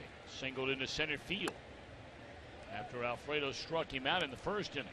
Here's a Coors Field guy. After a lot of people thought that he had major inflated numbers. Played 5 years in Coors Field, batted .319 overall. In his 6 seasons now with the Cardinals, he's batting .299, so about a 20-point difference.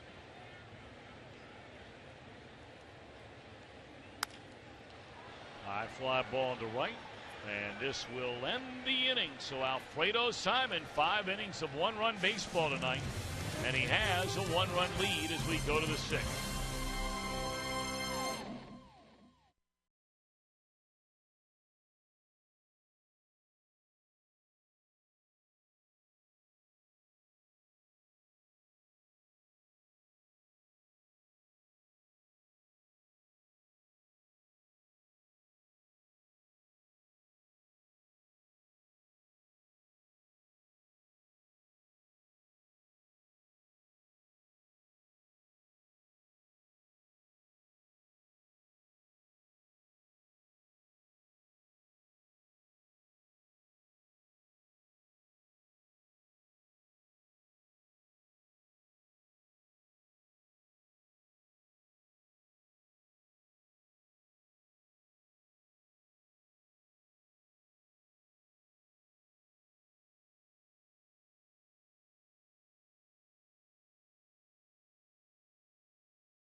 chance to answer Reds trivia, win great prizes, and perhaps be a part of Reds Live postgame. Join us this Friday at 6 and be part of the fun.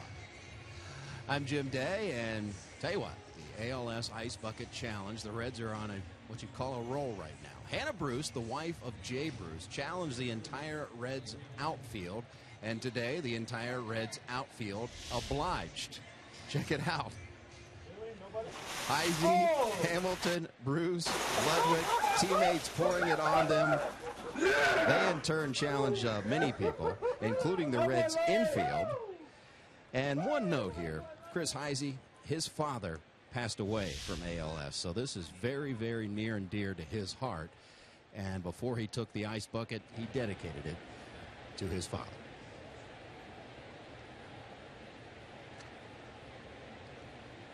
Jim Day, thank you very much. 2-1 Reds in front as we open the 6th inning.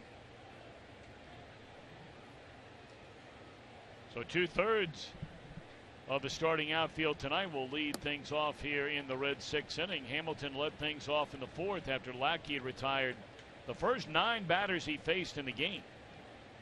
And Billy had a little bouncing ball back up through the middle that turned into his 26th infield hit this year. That's 4th most among all major leaguers.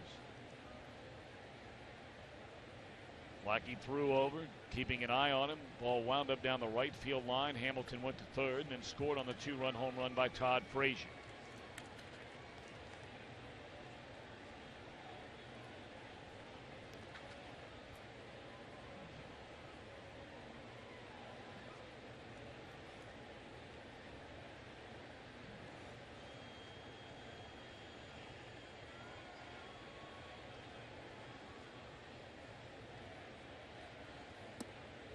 Three and 1 to Billy.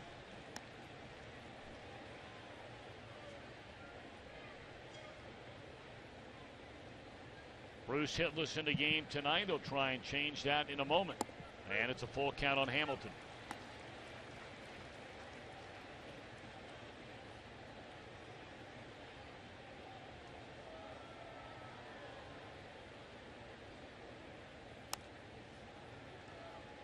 Looked like Lackey got away with a hanger right there. That ball just floating right in the middle of the plate about belt high, and Hamilton fouling it back out of play.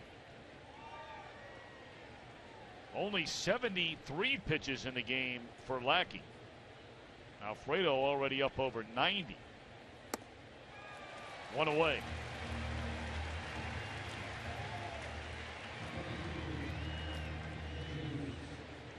Coming up tonight after the Reds game and after every Reds game here on Fox Sports Ohio. Jim Day, Jeff Pecoro, Brian Giesenslaw, Chris Welsh and company will break it down. It's called Reds Live. Brought to you by Performance Kings Honda.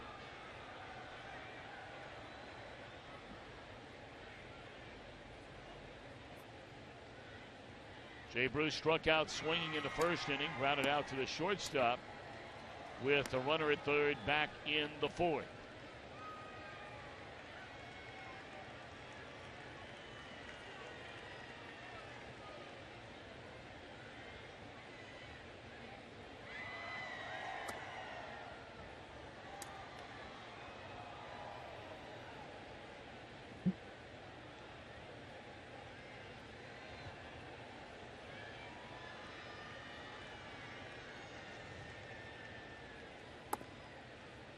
Two and 1 on Jay Bruce.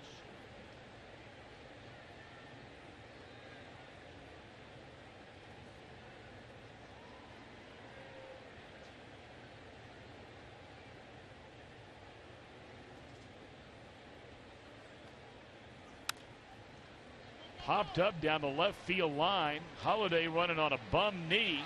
And that is a fair ball. He touched it in fair territory. And Jay Bruce into second base with a double. But it looked like he was running on a bum knee. As he came to the line right there, really didn't look that bad, but maybe hit running on his heels a little bit. When you run on your heels, your head bobs up and down, and that is an error.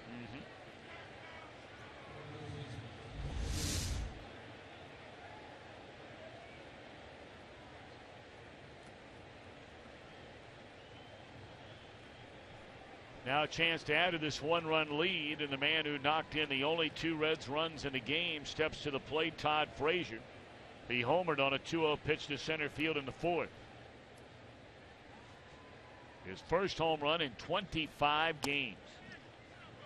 Spanning better than a month. Our Nissan drive of the game.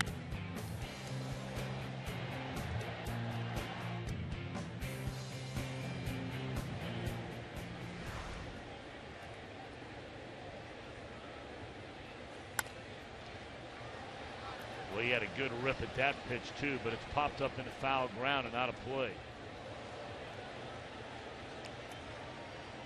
Give you an idea about how good the Reds have been on defense, and they are the #1 ranked defensive team in the league. Matt Holliday just committed only his 4th error of this season. It's not a bad number. 4 errors on the year. The entire Reds outfield has 4 errors this year.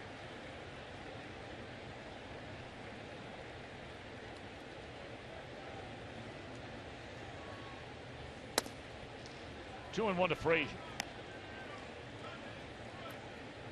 Final score in from Pittsburgh, another drubbing.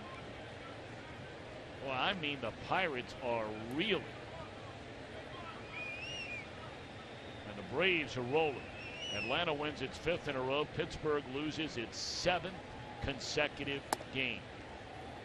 11-3 the final. Aaron Harang getting the win in that game. And how about the bounce back year for Harang, Chris? Look at that record. 10 wins. And he still has a very impressive earned run average. He does. Reds will see him over the weekend. Kind of guy you root for. I mean, just as solid as the day is long.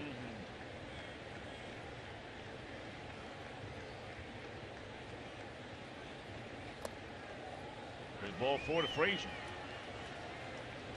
First walk issued all night long by Lackey.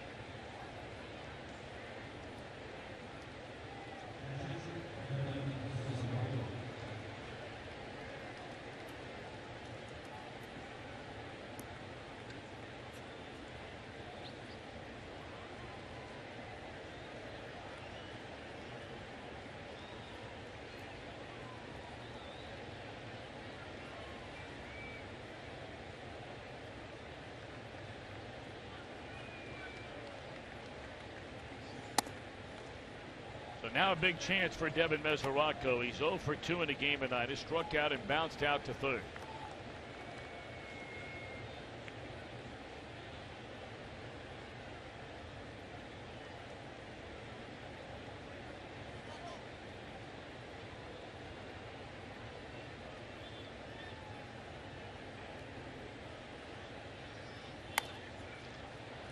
One hopper.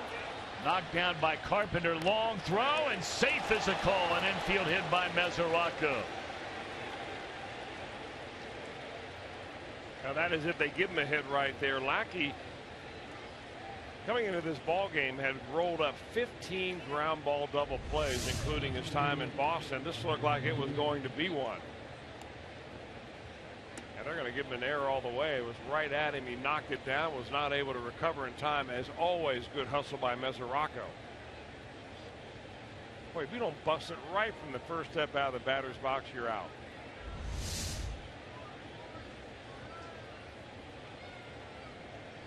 So you get the error by Holliday, a walk, and now an error by the third baseman Carpenter.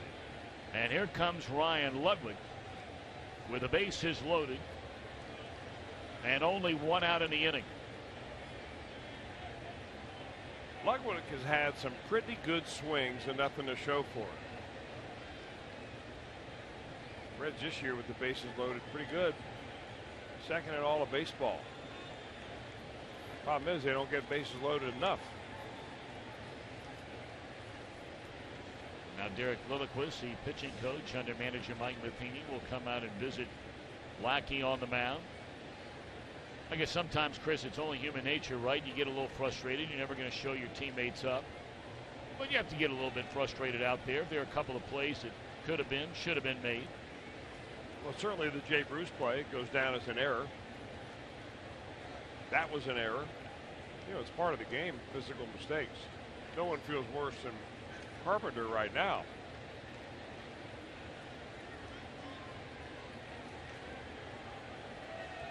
If I'm Ryan Ludwig, I'm thinking to myself, man, I like to make this guy even feel worse. And I do that by lacing a ball into the gap.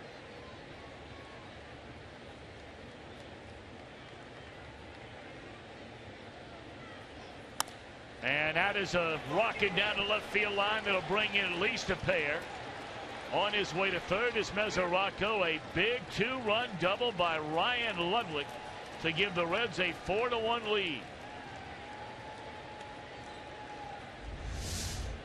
Well, you got to take advantage of the errors and the extra outs if they give them to you.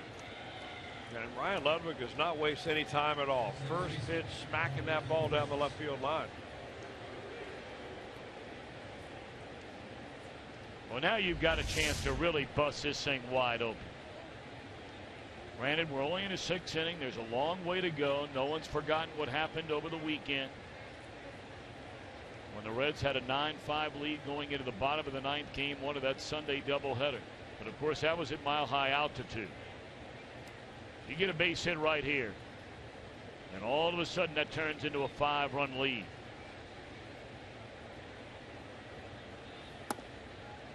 And Phillips had a base hit his last time up.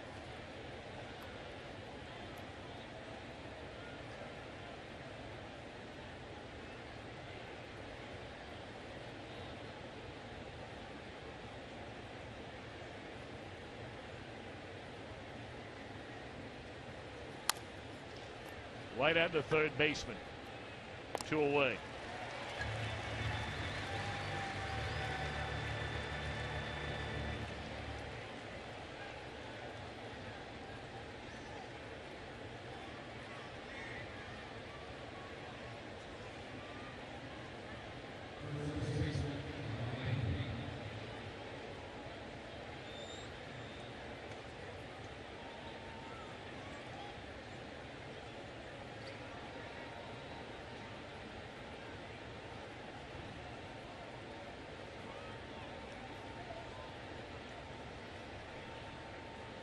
Ryan Pena with 2 away.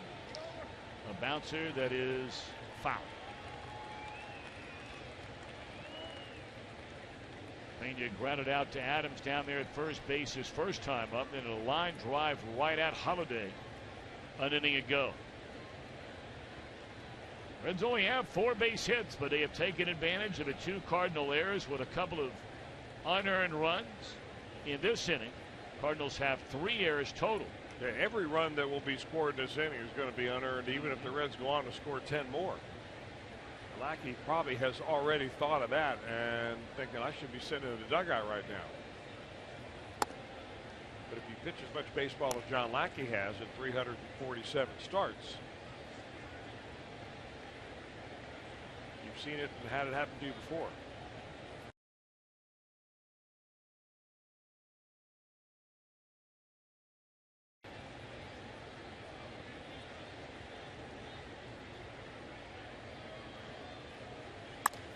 That ball driven hard into left center field. Jay on the run and will track it down to keep it a 3-run game. That's a big play right there by Jay. Reds get 2 and lead by 3.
This Sunday, the first 8,000 kids 14 and younger receive a Rosy Red book. That's presented by PNC Bank. And of course, you can take advantage of the 4 for $48 ticket offer. You buy 4 tickets for only $48 and receive 4 $5 Cervati vouchers. Well, Cervati's been around a long time. Call 513-381-REDS or visit Reds.com/tickets. Reds take advantage of a pair of Cardinal defensive miscues to tack on 2 runs to what was a 1-run lead. And now Alfredo Simon, Chris, given a 3-run lead, a high pitch count, as you point out. Looks like the Reds would just love to get him through this 6th inning. He's due up 2nd in the 7th. Yeah, we don't know the status right now of Aroldis Chapman, if the Reds need him. But necessary here for Alfredo to get at least 6 in.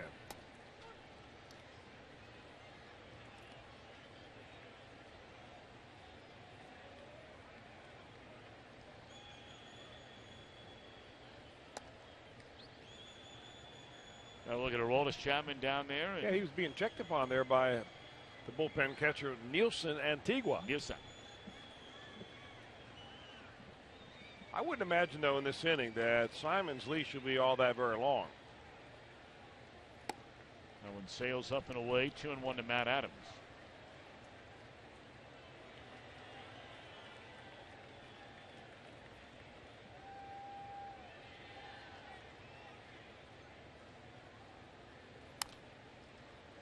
And now the count even at 2-2.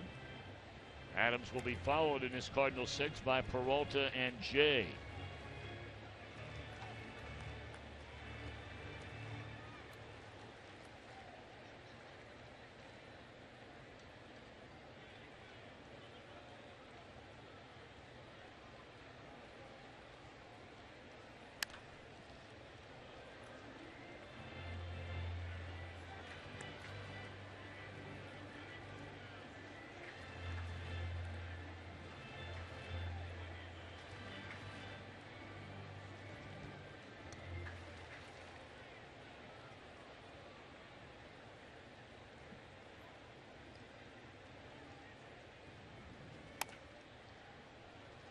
And another foul ball and another extended it back. Something Chris talked about earlier. Outside of really 2 pretty quick and efficient innings for Alfredo Simon, he's had to work through most of the other innings, despite the fact that he's only given up 1 run in the game.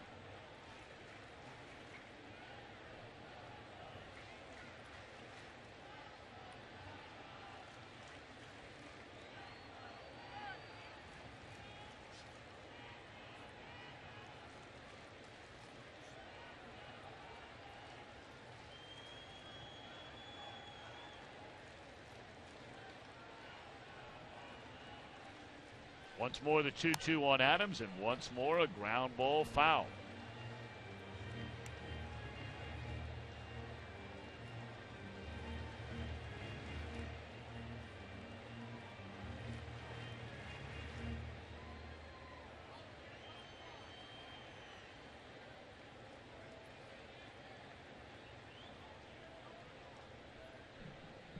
#100th pitch of the night by Simon.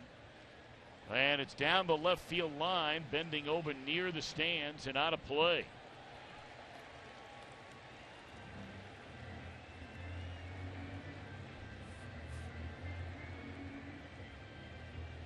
This will be the 9th pitch in this at bat. Simon against Adams.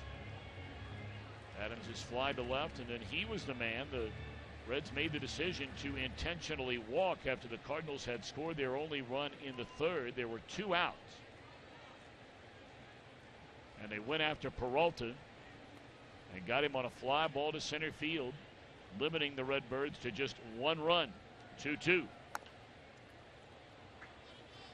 So there'll be a 10th pitch in this at bat.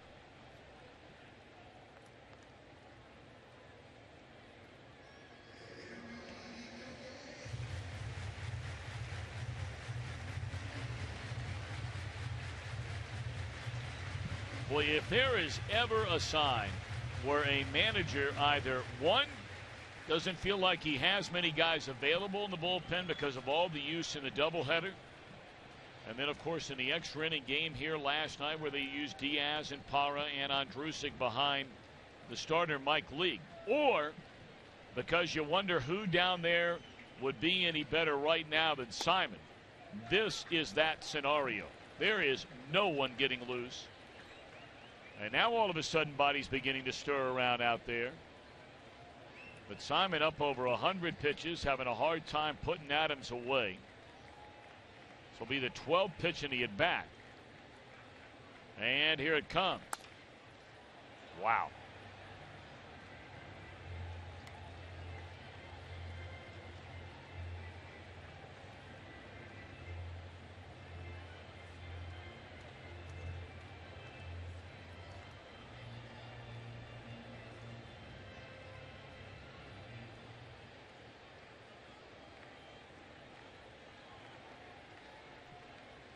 He has fouled off 7 of the 11 pitches in this at-bat.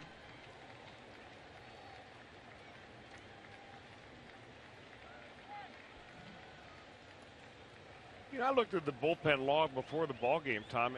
I'm not really certain that this team is, that these guys are all that tired down there. I mean, a lot of them pitched on Sunday, obviously, in that day-night doubleheader, but. Sinking liner, Hamilton making the diving play. Well, you don't know how many pitches that particular play saves by Billy Hamilton. Man, does he go get him in center. Chris, do you think, and we watch him play every day, and we've not seen a center fielder this year play better defensively than Hamilton. And that do you think as a rookie he has a chance to win a Gold Glove? I would give it to him. Now remember, Nolan Arenado won one last year. His first full year in the big leagues as a third baseman.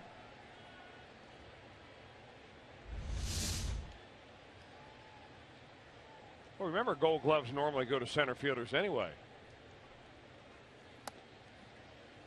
I know he's getting Matt Adams' vote. Well, he is something else out there. Boy, blessed, of course, with that incredible speed, but the jumps and the angles that Hamilton gets on balls that are driven gap to gap. Those over his head, those in front of him, it doesn't matter. And this is a guy who is only in his second year of playing in the outfield. As many of you know, he came up in the Reds organization as a shortstop.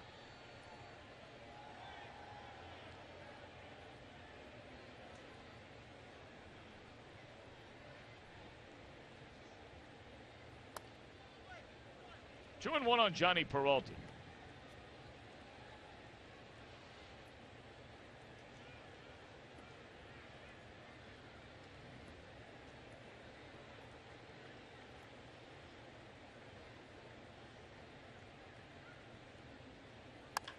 That one launched, and it's a 2-run ball game.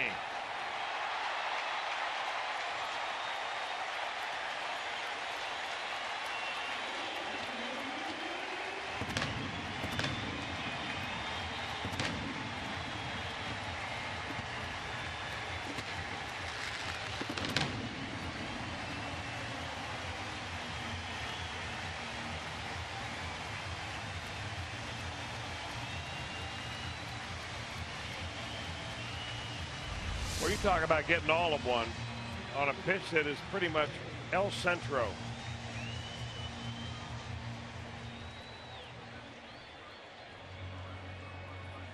You know, over the last 2 seasons, Cardinals shortstops, plural, had combined for a total of 11 home runs. There's a rocket that'll fall in, and Ludwig able to knock that ball down, and he'll hold John Jay to a single. A good play by Ludwig. He kind of got caught in no man's land as far as that decision goes. He was thinking about diving and trying to take that ball away from him, but if he gets by him, it could mean 3. So he backs off and is able to at least knock it down and hold him to a single. That is 3 very hard hit balls in a row in this inning, and that's going to be all, I think, as Brian Price heads right to the home plate umpire, Tim Welke, to explain a double switch. 5 2/3 innings, 8 hits so far, 2 runs for Alfredo Simon. He walked 1 batter intentionally and struck out 2. Threw the ball better tonight, don't you think, Chris? I think he did, yeah. So this will be our Skyline Chili call to the bullpen as Christopher Negron will come in.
The doubleheader is Buster Posey and the Giants take on the Nationals. Then the Braves square off against your Cincinnati Reds at Great American Ballpark. Tom Brenneman with the call.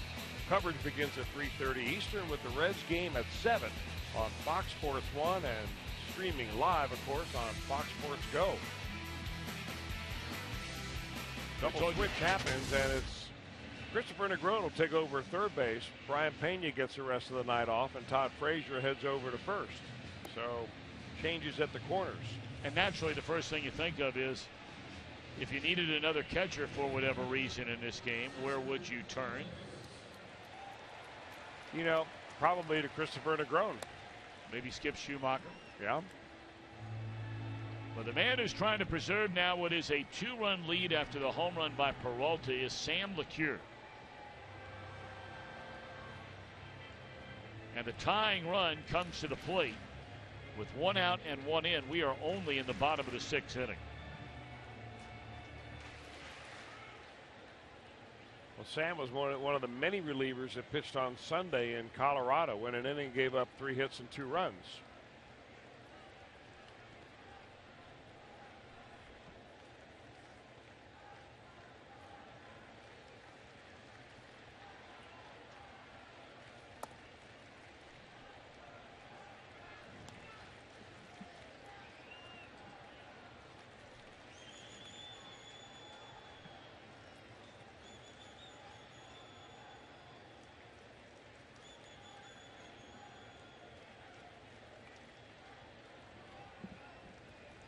One and 0 to count on Taveras. John Jay, 6 stolen bases on the year in 7 attempts.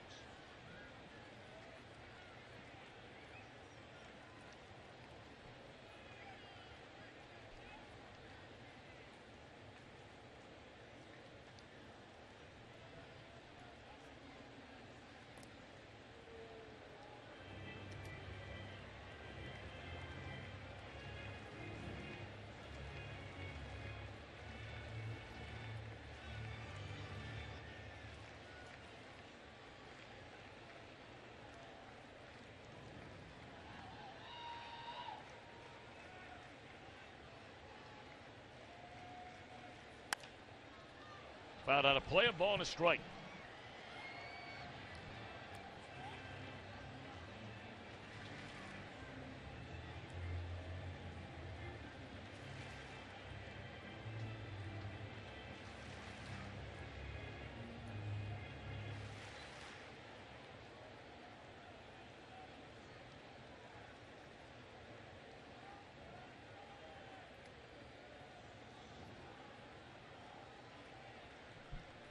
Kuroke's assigned with Mesoraco.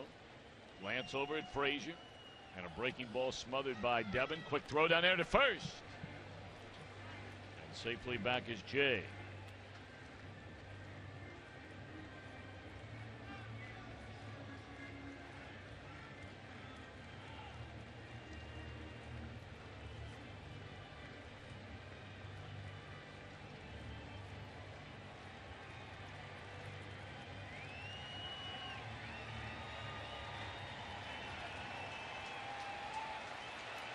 Sam taking a lot of time in between pitches.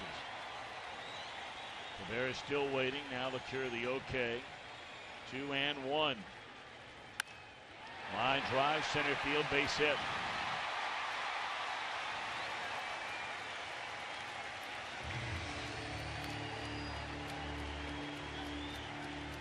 Four líneas in a row for the Cardinals this inning.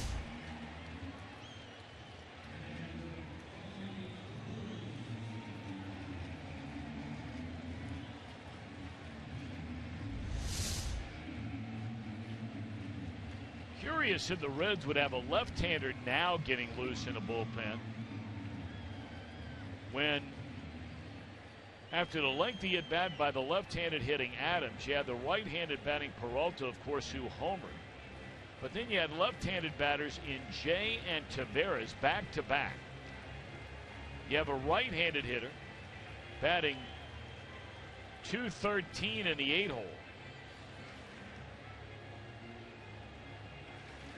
And then you obviously get a pinch hitter spot. But then when you roll over back to the top of the order, you have another left-handed hitter in Carpenter. And yet the first move made out of the bullpen is to bring in a right-handed pitcher.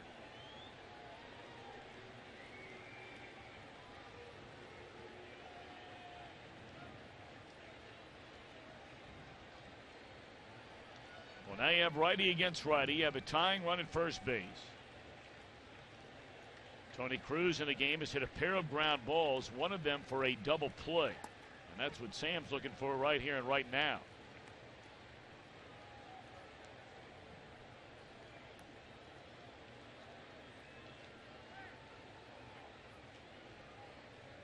In fact, you can take it one step further, talking about all these left-handed batters. Not only is Carpenter a left-handed batter, Wong is a left-handed batter. Yeah.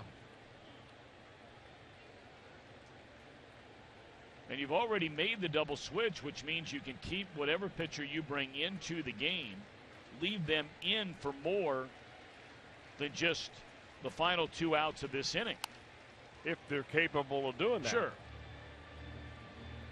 And I think that's the case. Remember that Brian Price has got a bullpen down there with only one left-hander. And you have a tendency sometimes to use that left-hander too early, or hold on to him, and it's too late. Yeah, but you and I both know right now, if indeed Chapman is available, they're trying to patch this thing together with a lead until you get to the 8th. Right. So right now, you're 5 outs away from giving the ball to Broxton in the 8th and Chapman in the 9th.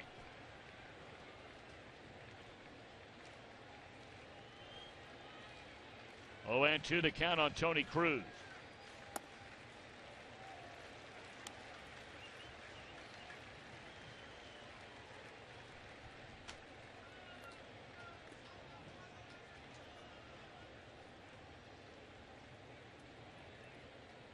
Well, Sam's got to have a whole bunch of friends on his and family on his pass list here every time he comes to St. Louis. Of course, he's from Jefferson City.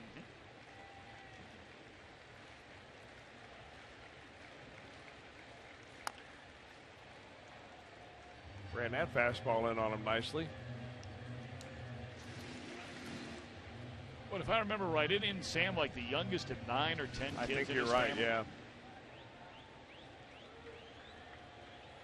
He's certainly one of our favorites and has been since he came to the Reds.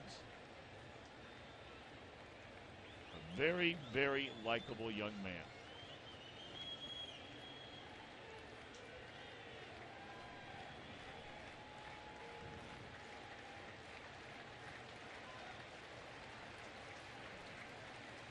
One and 2 on Tony Cruz. And it looked like he went around. He did. 2 away in the inning. Well, that's pitching right there. Running the fastball in on him and then going away with a breaking ball. Before Cruz can hold up, he crosses the line, and that's the strikeout you're looking for.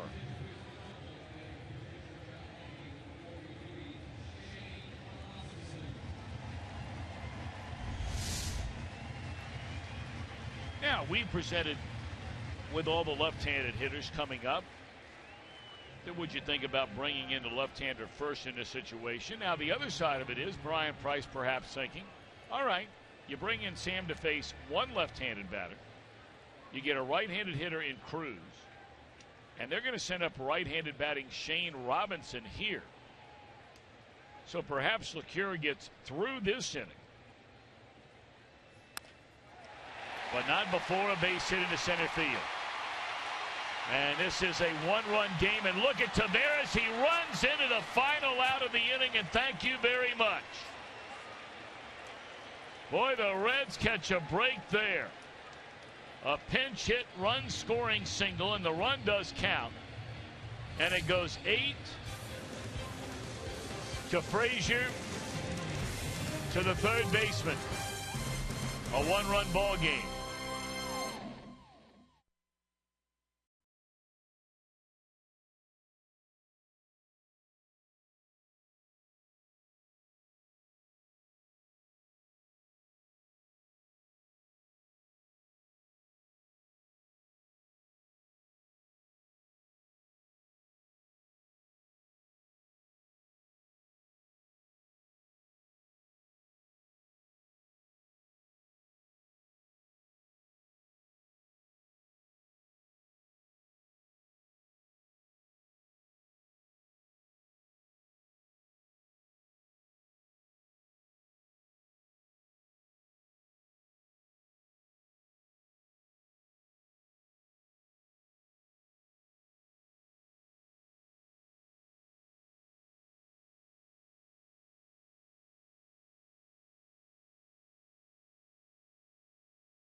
Hashtag Ohio fan photo. Here's tonight's fan photo of the game brought to you by AT&T. Oh, one of our dog days at the ballpark. And we've got another one coming up on the next homestand. Allison, thank you. Well, that's a good-looking best friend you have there alongside. How about this final play to get the final out? Now, they realized they weren't going to get the runner at home, but a heads-up play by the new first baseman, Todd Frazier. Fires it over to Negron, and Oscar Taveras. You know, he hasn't really he's impressed us with his defense. He swung the bat well tonight. But in the 2 times I've seen him run the bases, he had a very weak slide going into second base on a double play that barely even got to the bag. And that play right there, making your third out of third, Jose Akendo, the third base coach, didn't even look at him. Just took his helmet, head down, ran back to the dugout. And you don't even need to say anything when you make a play like that. Randy Choate, veteran left-hander, is coming into ball game now. 48 games for this guy. Been around a long time. He sure has. Bounced around a number of different teams in his major league career, but just when you think maybe it's all coming to an end, he'll put together a great year and then get another 2 or 3 behind it. And Zach Cozart not wasting any time, going up there, first pitch wailing, and there's a ground ball to the shortstop for out number 1.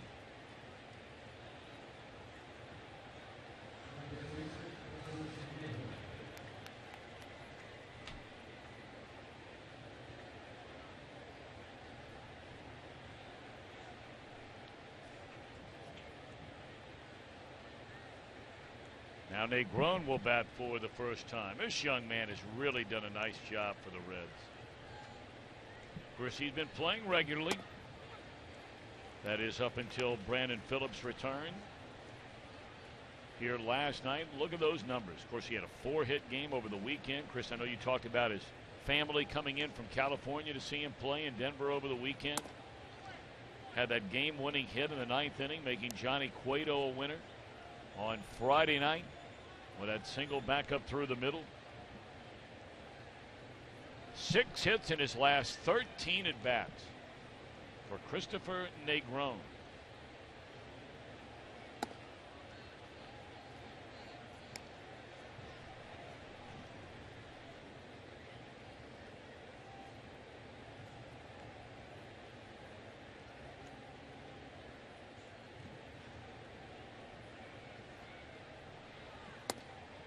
I almost wonder, Chris, if there's somewhere the Reds are going to try to find Negron to get in the lineup.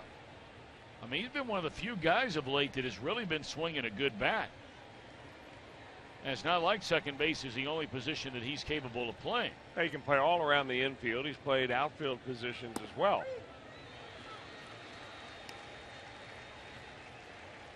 Here Negron getting his first look ever at Randy Choate. He's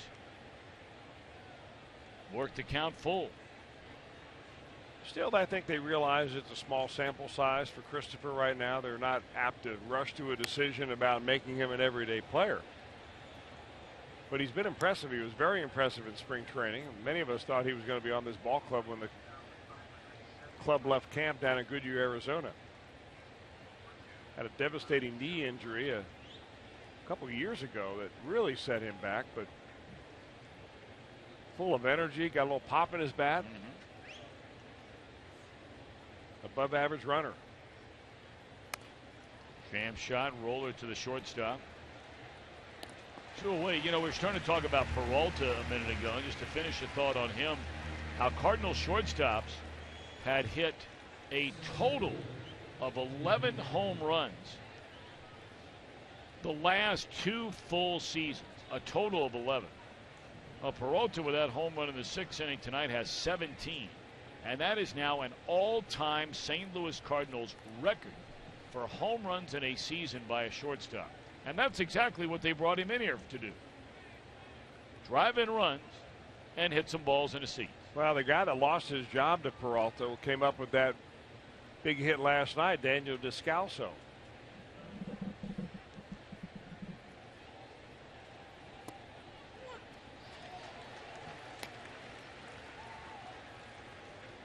So much for matchups so far. Matheny didn't play him, and he sends a left-hander. Choate not anywhere near a hard thrower out there to face 3 right-handers. Of course, Billy Hamilton batting right-handed as a switch hitter now, and he's easily retired the first 2. You and I were talking before the ball game yesterday, and you made reference to a column that was written here over the weekend by their very well-known, outstanding writer, Bernie Michaelis. And just a scathing column about the manager, Mike Matheny, and Matheny taking issue with some in the local media as they have questioned the downfall and the spiraling of this Cardinal offense compared to a year ago. And suggesting Matheny was, or to some, that they were picking on the Cardinals and picking on the coaches and picking on the manager. And my, oh my, is that some kind of column to read.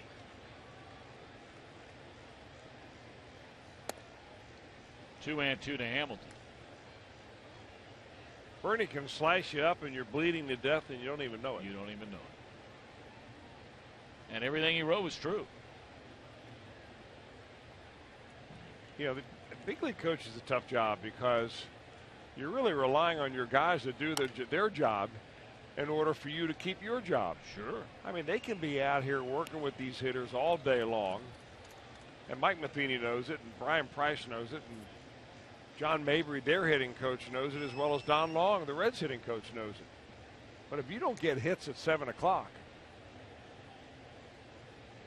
the first guy to get the blame is the hitting coach.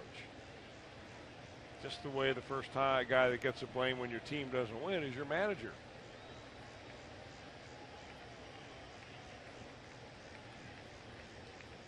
Two and two to Billy. And it's pulled foul. Hamilton 1 of 3, had an infield hit, scored a run in the 4th inning.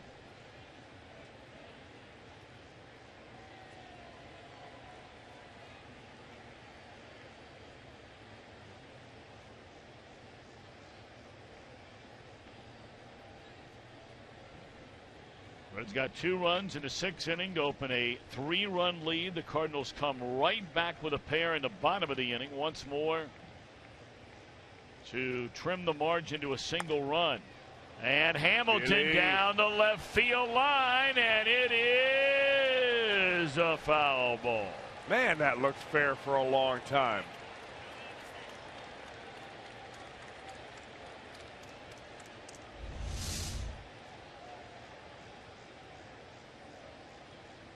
Wow.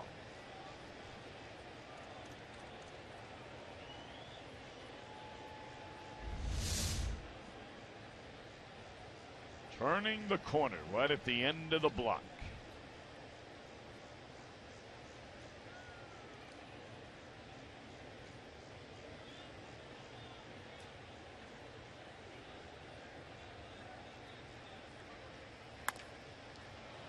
Billy hits his ball hard, but it's the deepest part of the ballpark. And the inning is over. Cho with a perfect 7th. Top of the order coming up for the Cardinals. Looks like Manny Parra is coming on from the Reds bullpen.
Take advantage of the 4 for $48 ticket offer. If you haven't heard about it, you buy 4 tickets for only $48 and you receive 4 $5 Cervati vouchers.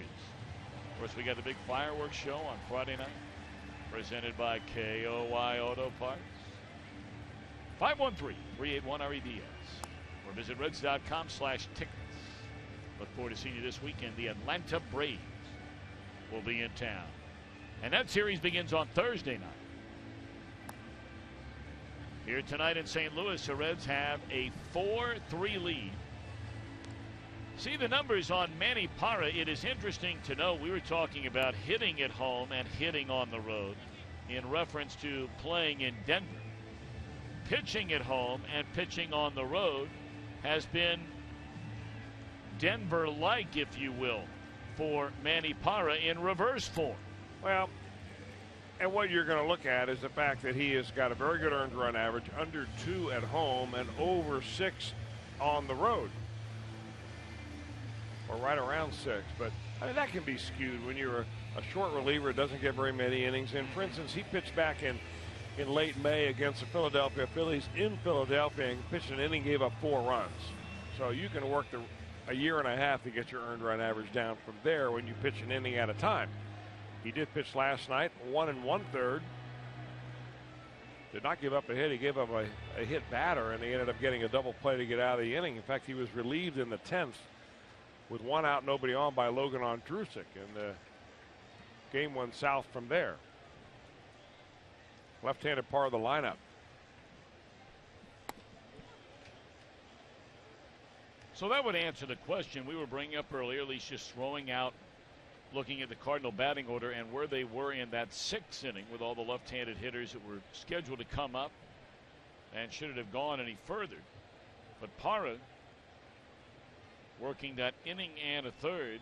Brian Price undoubtedly was saving him for this 7th inning and trying to get the final 2 outs by the right-hander LeCure in the 6th. Yeah, with so many left-handers in the lineup, Price had to make a decision as to which lefties do you want to face, the guys at the bottom of the order or the guys right here at the top of the order.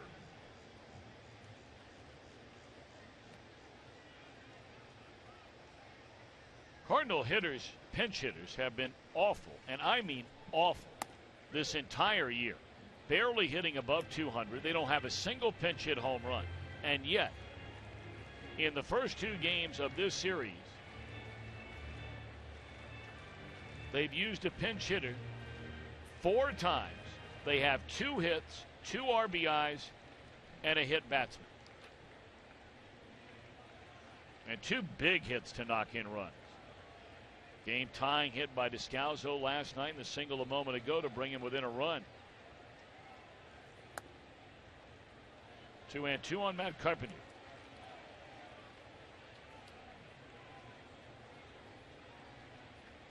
Another left-handed batter, Wong on deck, then the right-handed batting Holiday. Pirates have already lost their game tonight. Brewers are pounding the Blue Jays 6-1 in the 8th inning. Here's a 2-2. And now a full count. They have been in a long rain delay north of here up in Chicago, where the Cubs lead the Giants 2-0. Maybe a while to get that game back on track because they had a torrential downpour, and the Cubs ground crew had a difficulty with the tarp to the point where there was a little mini Great Lake right behind where Ron Santo used to play. Those might be tears from Ron Santo falling from heaven above. Another long baseball season on the north side of Chicago. Well said.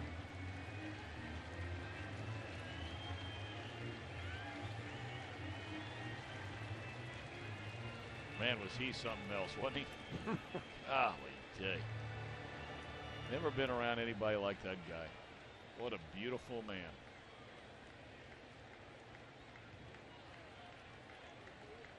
Three-two pitch on Carpenter. And that strike 3 called, and Carpenter knew it.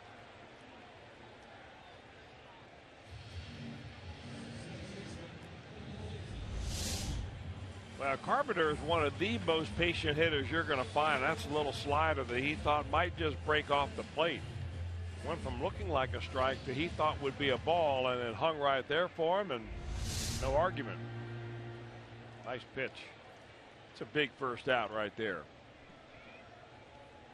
Well, now the rookie Wong 0 for 3, a pair of fly balls to left and a called 3rd strike.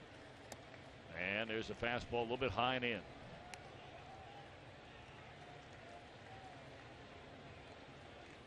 Can the Reds bullpen slam the door tonight after just a horrific weekend in Denver? And that went off the end of the bat. Sounded like he broke his bat, but it's a 1-out single by the speedy Colton Wong, who has 17 steals, has only been thrown out twice.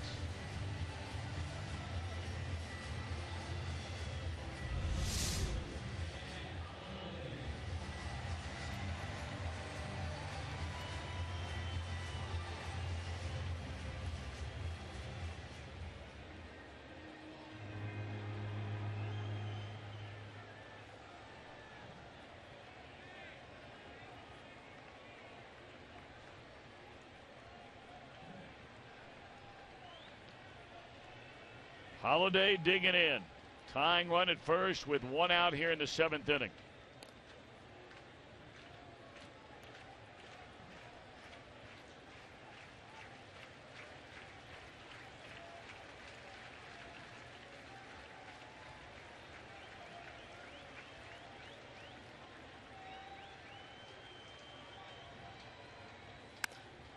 That ball driven into deep right center, but Billy's out there at the warning track to get it. Boy, that ball was crushed. Well, it was crushed, and Billy didn't really have to go all that far because the Reds are kind of in a prevent defense right there, at least with Billy Hamilton. We brought it up early. It is just amazing, and you were the guy that brought it up with Holiday. I mean, they were talking about this guy being dropped down to the 5 or the 6 or the 7 hole in the lineup. He's been third ever since Pujols left. Hitless in 19 straight at bats. It had a terrible month.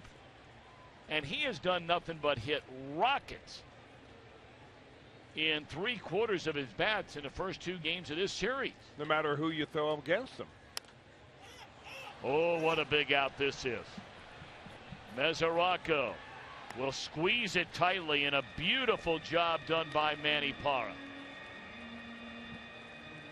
All right, you're on your way to the 8th. Reds have a 4-3 lead.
There in the 7th inning.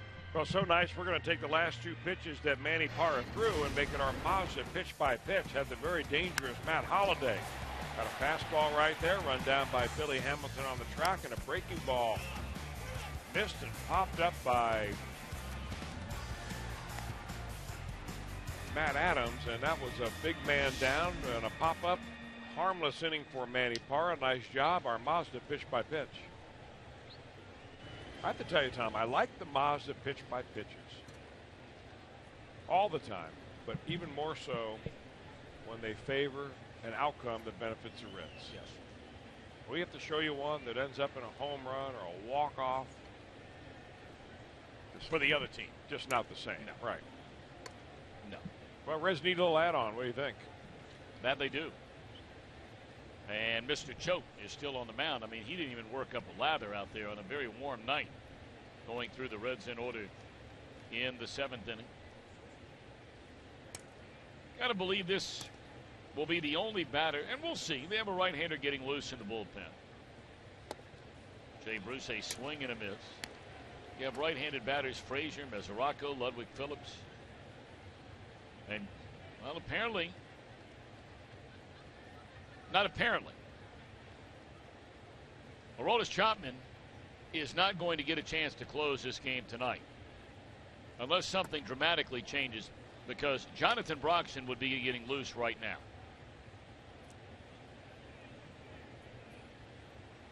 Reds came out and said that Chapman didn't want anybody to know, but Brian Price went ahead and told the press that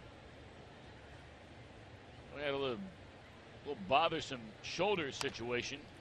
There's a roller down to third.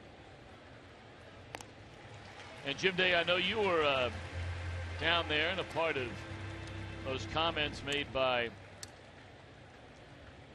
manager Brian Price about Aroldis Chapman. Did he add anything about Chapman before the game today? Sit tight, because Mike Matheny is indeed going to go ahead and take choke. He works a perfect inning in a third.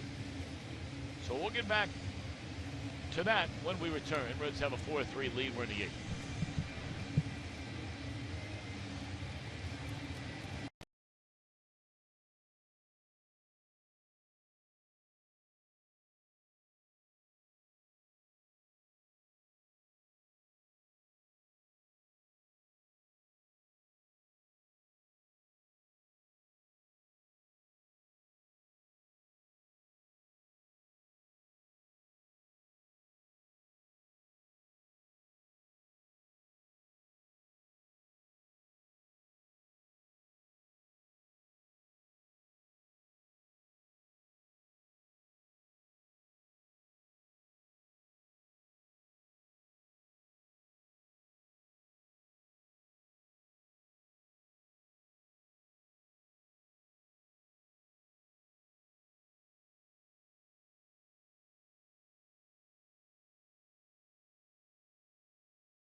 You're still not spilling the beans. It'll be a new episode of Reds Weekly as Mr. Welsh will sit down. Should be a very interesting interview. I can't wait to see it myself before the ball game with pitching coach Jeff Pico. We'll give you that tour of the new Youth Baseball Academy and find out what former Red Gene Locklear is up to these days. All that and more on an all-new Reds Weekly tomorrow, 6 p.m., brought to you by 1-800-SAVE-AUTO. All right. New pitcher coming in for the Cardinals, Seth Maness. He got one out and got the win in the game here last night. I get the feeling that both of these managers are really in the same predicament when it comes to their bullpen. They're right now just trying to piece together outs to try to get them to the end of the ball game. Matheny with a one-run lead brings in a ground ball pitcher extraordinaire in Maness. Todd Frazier, the batter, he clubbed a 2-run home run to straightaway center field in the 4th inning. Walked and scored in the 6th. All right, Jim Day, let's get back to you about Aroldis Chapman. What do we know? Well, on Sunday, when they went to the mound, they thought that he was injured. His catcher thought he was injured. Aroldis Chapman said, no, I'm not injured. After the game, said, no, I'm fine. When Brian Price met the media yesterday, still didn't know, said he was fine. He later found out that he has what Price calls an achy shoulder, so he was not available to pitch last night. That's why they were holding Jonathan Broxton back. Asked him today whether or not he was available, and he said, it's no advantage for me to tell you if he's not available. Why would I do that? So consider him available until further notice. But I think he tipped his hat there with Jumbo Diaz warming up down there that they're saving Jonathan Broxton once again for a save situation. Yep, just you're right. guessing. You're right. All right, Jim, and of course, as soon as Mike Matheny knows that, I mean, he has a chance of managing his strategy a little bit differently, knowing that the Reds don't have access to Chapman. Of course, you're not going to see Chapman here anyway unless the Reds have the lead or you go deep into extra innings, even if he is healthy. And you wonder if he didn't perhaps have some kind of inkling about Chapman. Because I don't know about you, Chris, but I was stunned Shane Robinson as a right-handed batter. Not that a right-handed batter can't hit a right-handed pitcher. But they used Daniel Descalzo off their bench to get a big base hit and knock in a run as a left-handed batter in the 7th inning last night. And you would think that you'd want to save, right-handed batters for later in the game against Chapman, but perhaps Matheny had an inkling that he ought to sit on that left-hander who maybe has to face a Jumbo Diaz or a Jonathan Broxton late in the game tonight. Well, if you look in the last couple of outings for Aroldis Chapman, he pitched on the 17th. That was Saturday. And then. And that by the way, that was is not Sunday, to by the interrupt way. you. Yeah. He pitched the game, of course, when the consecutive outing streak came to an end on that line drive double play. Remember, the last time out is when the streak came to an end, two times ago. Yeah. So he had a day off in between his outings in Colorado. He pitched on the first night in. Got everybody out he faced except one walk. And then had 2 days off before that before he pitched in a game in Boston. So I'm not sure when he got that sore arm.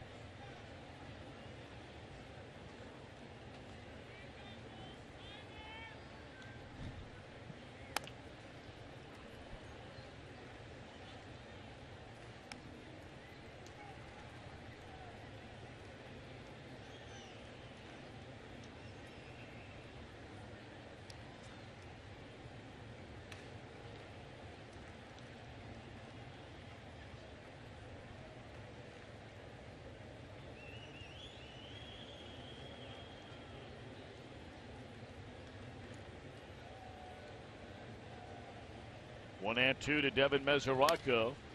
High fly ball in the straightaway center field. Should be out number 2, and it is. You look at Frazier.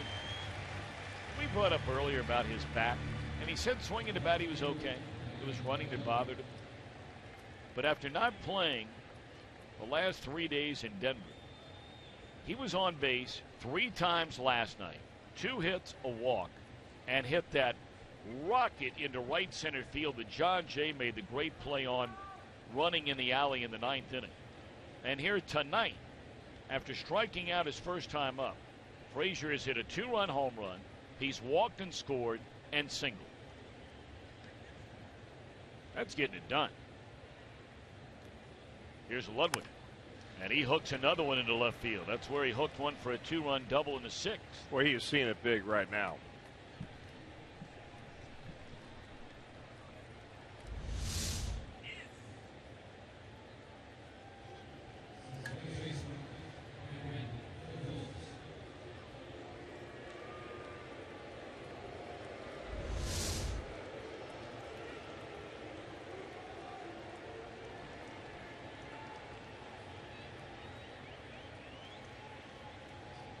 Now Brandon Phillips. Brandon struck out in the 2nd inning, had a single in the center field in the 5th, and bounced out to the 3rd baseman Carpenter his last time up in the 6th. And a line drive caught by Peralta. My, oh my, bad luck there for Brandon. Well, it looks like Jumbo's the man in the 8th, not Broxton. Reds lead by a run.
Of every game with Reds Live, presented by Ray St. Clair Roofing, on your exclusive home for Reds baseball, Fox Sports Ohio.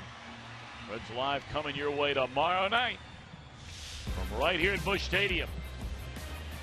And we're going to be getting you ready for the main man, trying to become the Major League's first 16-game winner, Johnny Cueto.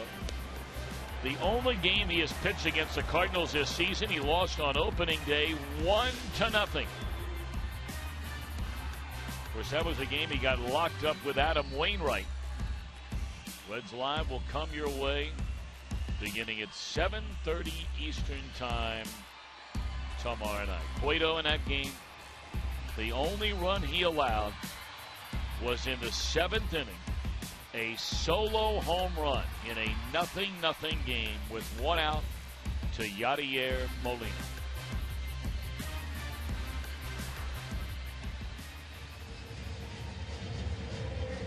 Reds had so many scoring chances in that game. Wainwright was unusually wild in that game. He walked 4 batters.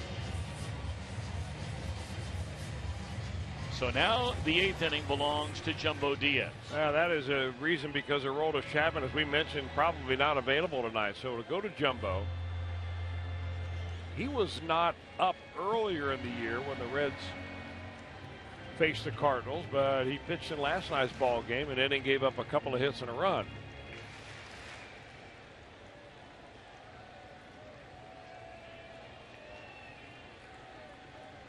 They'll be facing Peralta to lead things off. Reds lead by a run. We are in the 8th inning. Peralta looking dead red on the first pitch. He got a 97 miles per hour fastball and fouled it away. Well, he got a fastball last night from Diaz and ripped it for a double. He came around to score the run that Jumbo gave up last night. He got the first 2 out. They gave up a double, and then that base hit by Pierzynski that went through the box. And a ground ball to the shortstop. Cozart charges. 1 away.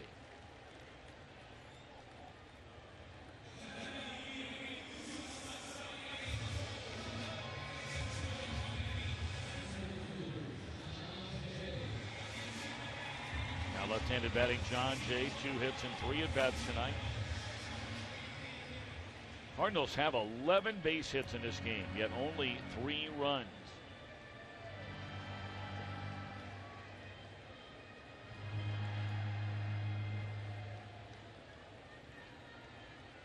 Brewers have already won their game, handing the Toronto Blue Jays a 6-1 defeat. Tell you, the team starting to run away and hide from everybody in that American League East is Baltimore. Yankees lost tonight. Toronto lost tonight. Orioles won tonight. The second place New York Yankees are a whopping 8.5 games behind the streaking Baltimore Orioles, who are now 20 games over 500. Well, the Reds will get a good look at the Baltimore Orioles and Buck Showalter up close and personal when they go to Baltimore to play them first week on of their September. next road trip. Yep. First week of September.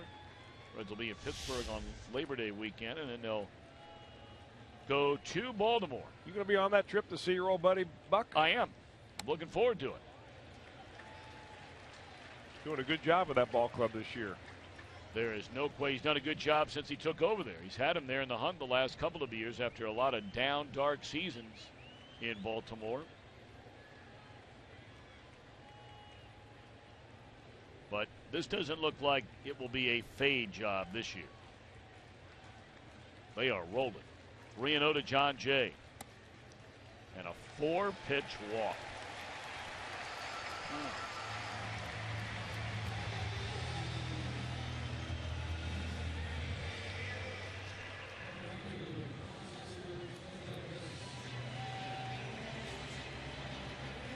These are the games you feel for a manager. And look, Brian Price isn't looking for sympathy from anybody. But after everything that went on over the weekend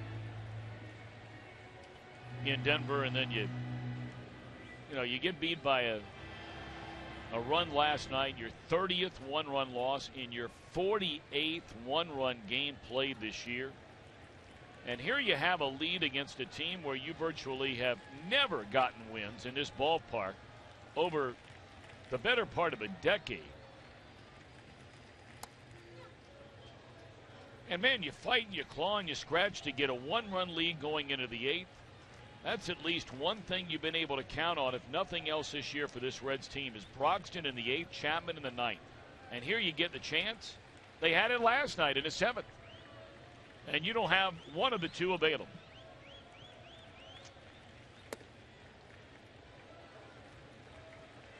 But no one's going to feel sorry for you, and the next man up, so to speak, has to get the job done. And tonight, that job and that man is Jumbo Diaz.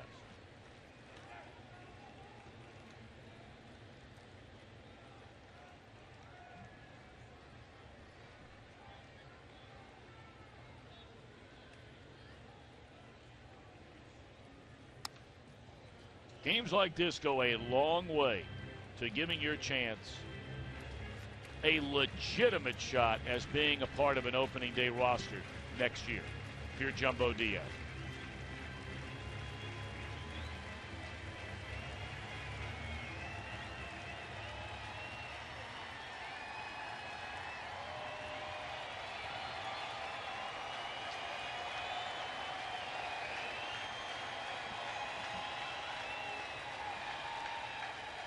Yeah, that's a great point, because every time you come to camp, the ball club will have 4 or 5 guys that are in that same category as Jumbo Diaz.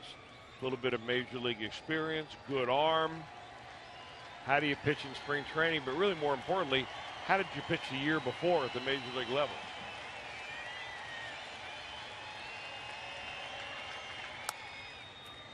Late swing, but able to foul it off is Taveras. It remains 1 ball, 2 strikes.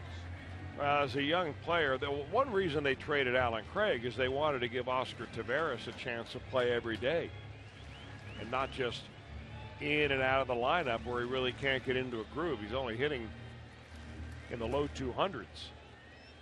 Seems like you can expand the strike zone on him a little bit. I would be surprised if Jumbo didn't do that right here.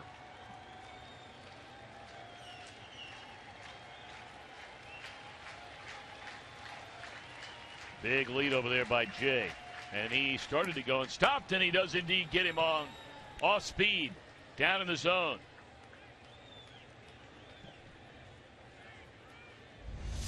Jumbo's got 2 different type of off-speed pitches. One's a slider, and there it is right there.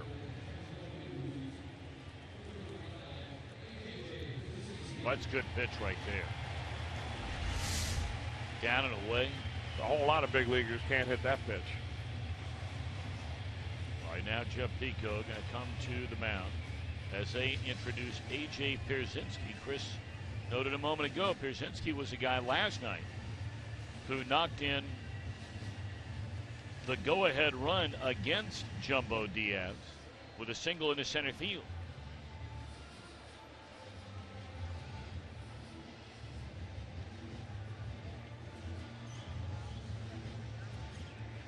Well, it seemed like the 2 balls that Pierzynski hit hard last time were right through the middle. And I think this is just a review of the scouting report, not only from Mesoraco, who certainly knows it on Pierzynski, but to let Jumbo know what's going on.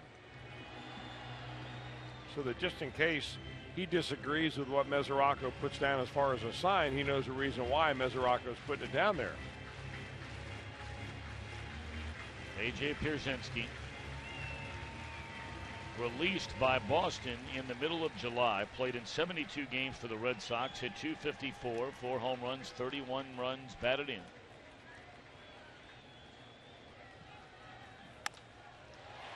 First pitch swinging. Base hit cut off by Ludwig. They're going to wave around. No, the runner is held at third base. Can you believe that? Ludwig made a great play in cutting that ball off in left center and turned it loose to the cutoff man Cozart as he fell down. But John Jay is not waved home. I thought he was being waved home at first and then may have stopped on his own. Either that or Okendo made a late decision not to. Right here, they're waving him home. Well, that is an awfully good throw by Ludwig. Waving. Oh, it was go stop.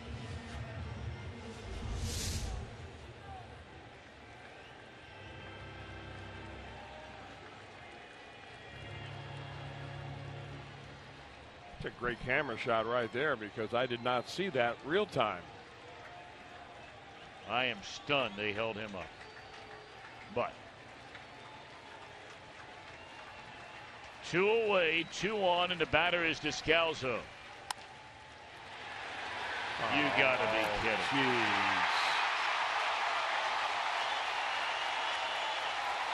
Every night on this road trip, leads squandered. I mean, you're living right. If you're Daniel Descalzo on back-to-back nights, comes into a ball game and delivers what he does, a 205 hitter with the big hit last night and is equally a big hit tonight. Boy, he lost his job as an everyday shortstop because he couldn't hit. Don't tell the Reds that.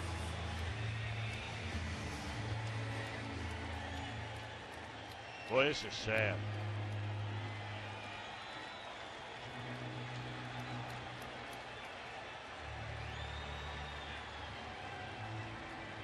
It all started with a 1-out walk. Then you retire the next batter and you're thinking, okay. Pierzynski is single. Game tying single by Robinson. And now they have Carpenter at the plate with a go-ahead run at third. And that ball in the dirt. Devin Mesoraco able to block it.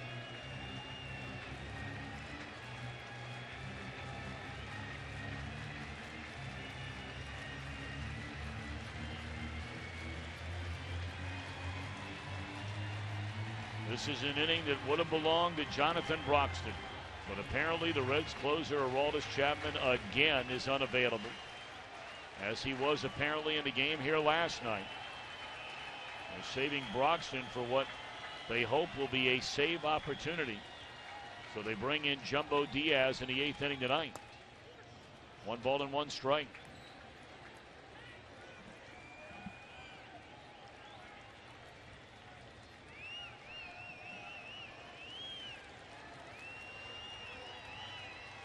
Saw J.J. Hoover getting loose in the bullpen.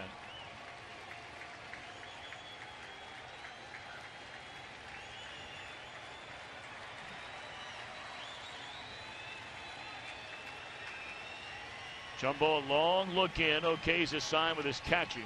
And now the 1-1 on Matt Carpenter. Fastball sails away. Remember, you've got a base open right here. And so you can choose who you want to pitch to if you get behind Carpenter. Do you prefer Colton Wong?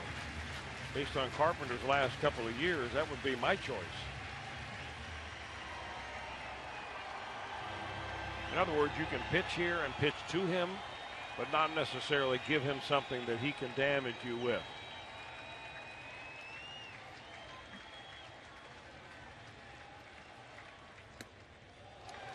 That appeared to be a cross-up. It had to be a cross-up, and at 96, Mesoraco was lucky he was able to flag that one down.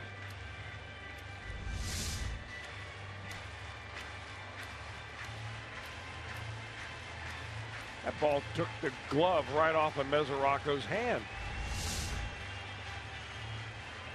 And for those of you not familiar with cross-up, Chris, explain what happens. Well, the catcher's expecting a breaking ball and the pitcher throws the fastball, or vice versa. The dangerous one is the one you just saw. When you're looking for a ball to break, it doesn't break, and you don't pick it up. Those are the ones that hit umpires in the face. And they also go to the screen and score the go-ahead run in the 8th inning. You hope it hits the umpire in the face. With a man on third. Not trying to be mean, just real. 3-2 now on Carpenter.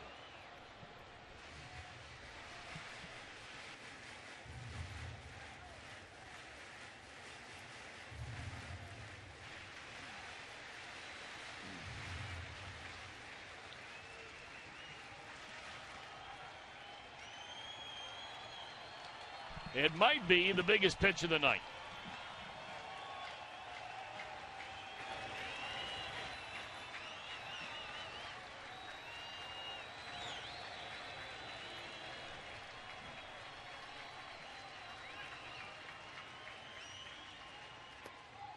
Well, they walked him. Good idea right there.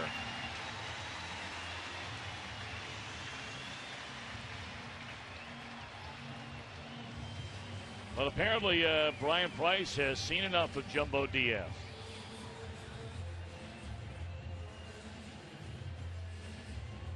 Jumbo given a chance to hold a one-run lead. Walks 2, allows 2 hits. And the tying run. So J.J. Hoover will come on from the bullpen, and we'll be back in just a moment.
Presented by authority of the Cincinnati Reds and may not be reproduced or retransmitted in any form.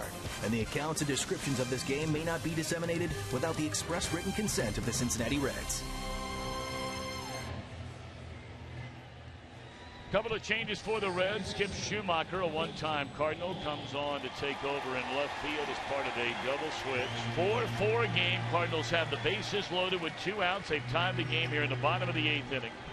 And now on the pitch is J.J. Hoover. Well, after a couple of walks in the inning, I think that Brian Price simply got afraid that he was going to lose his ball game on a base home ball. So you bring in Hoover, who the last time he pitched gave up a 3-run home run to Drew Stubbs to lose the ball game in Colorado. Let's hope that he was able to erase that, turn the page, and come in here. Tough situation. Bases loaded, left-handed hitting Colton Wong.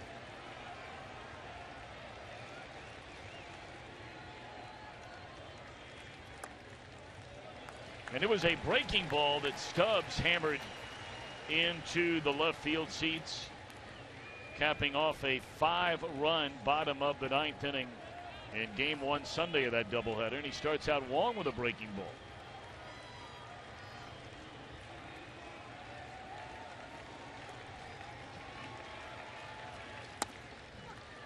In this series, the Cardinals resemble their offense a lot more like last year's offense than this year's. They've been getting it done with 2 outs. In fact, 3 of the 4 runs scored tonight have come with 2 outs, and 6 of 10 in the series with 2 outs. That one sails away from Wong. 2 balls and a strike. I think Wong was up there going to make him throw a strike, but now that you have got a strike on you, trying to put a good swing on it, J.J. Hoover hoping to just miss the bat and get a pop-up. 2-1 the count on Colton Wong. And a fly ball into right center field. Hamilton giving chase. He'll run it down, and the inning is over. So J.J. gets a final out in the 8th, but the Cardinals tie the game. 4-4, we're off to the 9th.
Thursday through Sunday, Reds and the Braves. You buy 4 tickets for $48 total,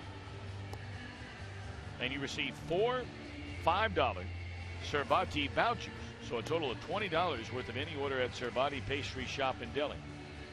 Call 381-REDS or visit reds.com/4448. Pat Neshek was a National League All-Star this year. In fact, the only runs the American League scored in the All-Star game this year came against 2 Cardinal pitchers, starter Adam Wainwright and Pat Neshek. Of course, he hasn't given up many runs when it counts. Look at that ERA. You're not kidding about that. Sidewinder that has really reinvented himself here to become one of the main guys in this Cardinal bullpen.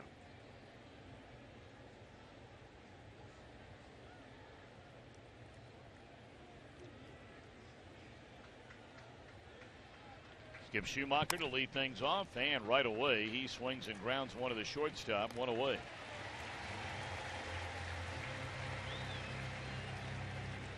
A.J. Pierzynski, after pinch hitting and getting a big pinch hit single to keep that inning alive for Daniel Descalzo, stays in behind the plate. These two teams played 10 innings last night, with the Cardinals coming out in front by a run.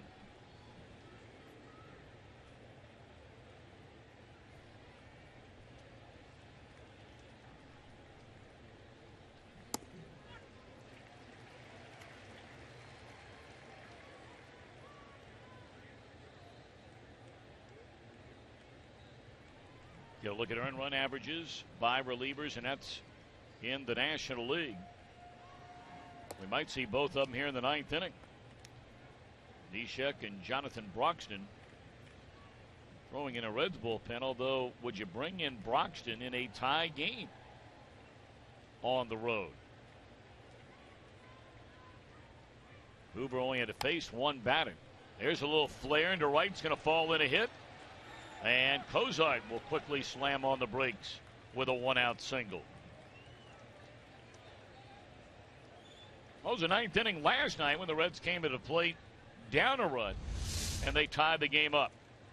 I think to your question, Tom, about bringing Jonathan Broxton into a tie game, I think the answer is absolutely yes. You're just trying to get an inning where you put a 0 on the board and stay alive. You'll worry about the save when and if that time comes.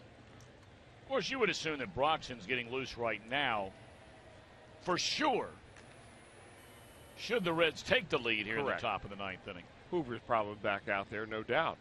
That's why you double switch him.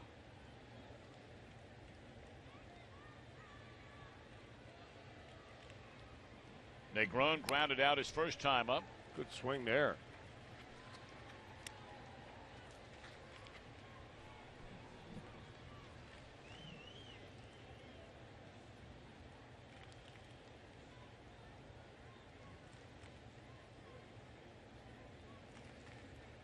Reds did not have a hit in the first 3 innings of this game against starter John Lackey. In fact, they didn't have a base runner the first 3 innings. And now they have 4 runs on 7 hits. Of course, they took full advantage of sloppy Cardinal defense to score 2 runs in that 6th inning on a drop pop-up by Holiday and a misplayed ground ball by Matt Carpenter.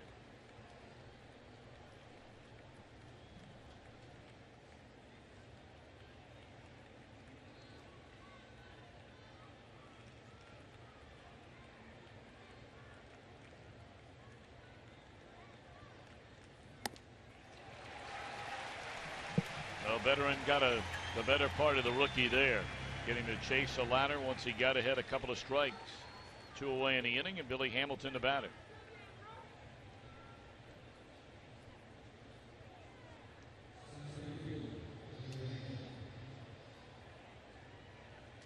Billy 1 of 4, had an infield hit, scored a run in the 4th inning. He just missed hitting a home run down the left field line in that 7th inning.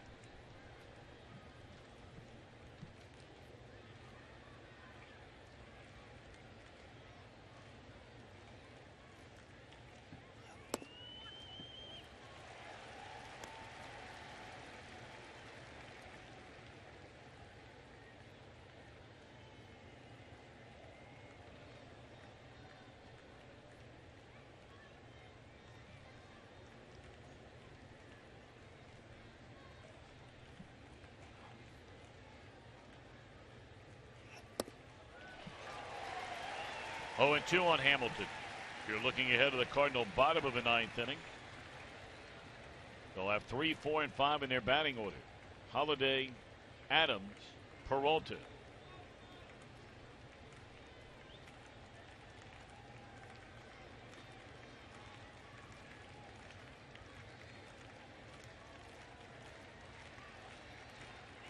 Nothing, and 2 on Hamilton. And it's served foul and out of play. A 4-4 game here in the top of the 9th inning. Reds had a 4-1 lead in this one when they scored those 2 runs in the top of the 6th inning.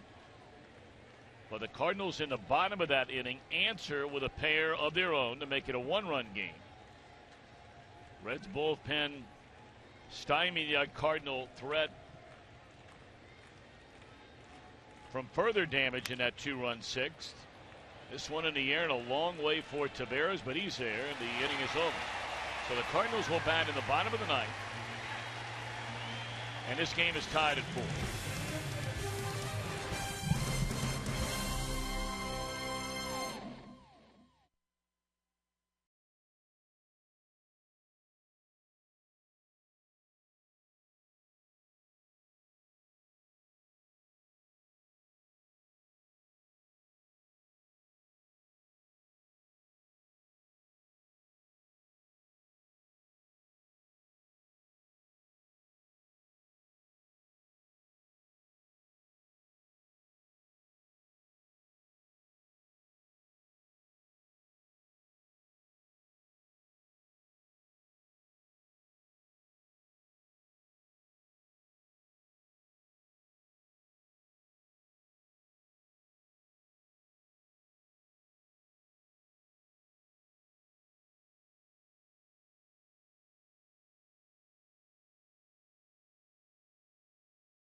Chevy, visit your Tri-State Chevy dealer today.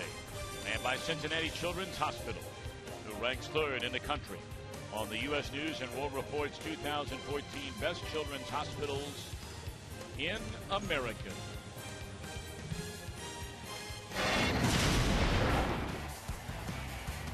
Our John Morrell hot dog play of the game. Billy Hamilton's diving stab. Beautifully done. Alfredo enjoying that one. That was Simon's final inning of work in the 6th. He left after giving up a single in a 4-2 game and 1 out in the 6th inning. Ended up getting charged with another run when Sam LeCure came in and allowed a couple of base hits. So 3 runs charged to Simon tonight.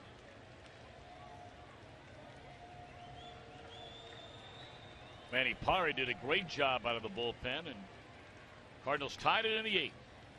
And now Matt Holliday.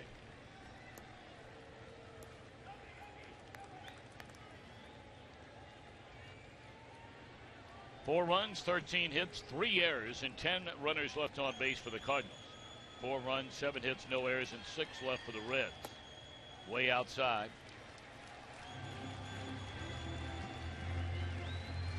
Sure, J.J. Hoover remembers it. You know, Matt Holliday remembers it. Holliday clubbed a grand slam last year.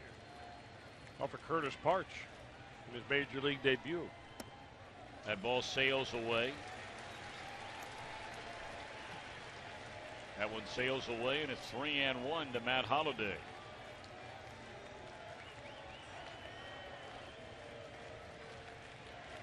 J.J. a big deep breath. And a 3-1 to Holliday from a 3-1 breaking ball. And that's a walk to begin the inning. Now, do you run for Holliday is a question here. Or do you want to keep Matt Holliday in the game? Well, unless he's told Mike Matheny that his knee is really barking, they're going to keep him in the ball game. You got Peter Borges, who can really run over on that bench.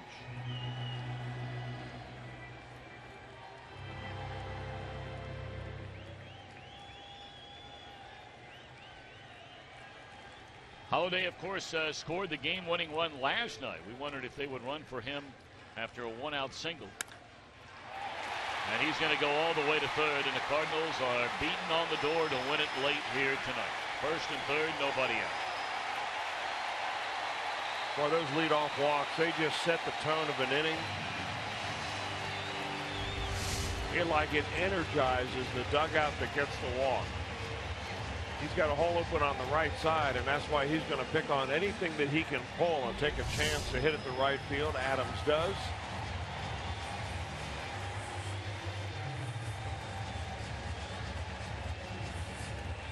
The Reds are in the same predicament they were last night. With the exact same cast of characters. And you've got to decide what you're going to do now as far as playing defense. Are you going to walk the bases loaded? Are you going to let them try to get a strikeout right here of Johnny Peralta? One thing you know you have to do is you have to bring your outfield in so shallow that even a medium fly ball is going to win the ball game. So you're going to J.J. Hoover saying, J.J., if we're going to pitch to this guy, we really need a strikeout. And that means you being as aggressive as you can be and think positive. Boy, Brian Price has had a boatload of these games.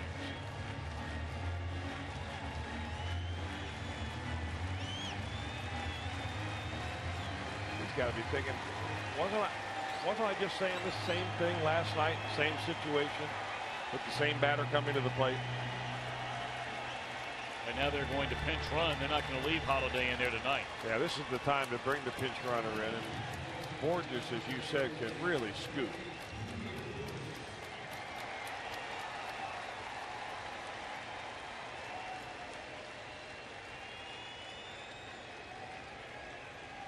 Infield in, outfield in. Peralta the batter. He won it in this exact same situation in the 10th inning here last night. Oh, my goodness. Did he have a cut there? Well, you got to go right after him. I mean, if you're J.J. Hoover, you got to think to yourself, what do I have to lose right here? I mean, the odds are stacked against me. I'm just going to give everything I have on every pitch.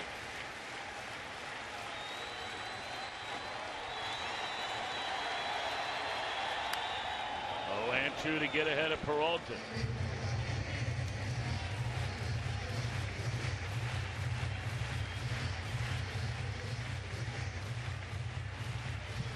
J.J. Hoover has pitched in 45 games this year. He has pitched 53 innings, and he has 9 losses. The only win he's got came his first appearance, and it was against the Cardinals in a 1-0 win. That was the day when Tony Cingrani and Michael Wacha squared off, and the Reds ended up winning in the 9th inning. 1-0. Their victory went to Hoover.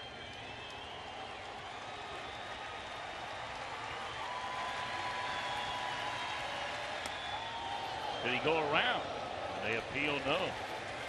Good try right there by Mesoranco. Why not? Yeah, that high inside pitch is the one where you get a lot of check swings. You get called for strike because your whole body turns. And you may not really offer the ball, but from the first base umpire's view, you did. Need a strike. 2-2 on Peralta. Just missed. Boy, not a bad pitch. The Reds have played 48 one-run games. They have lost 30 of them. That is the most one-run losses in baseball.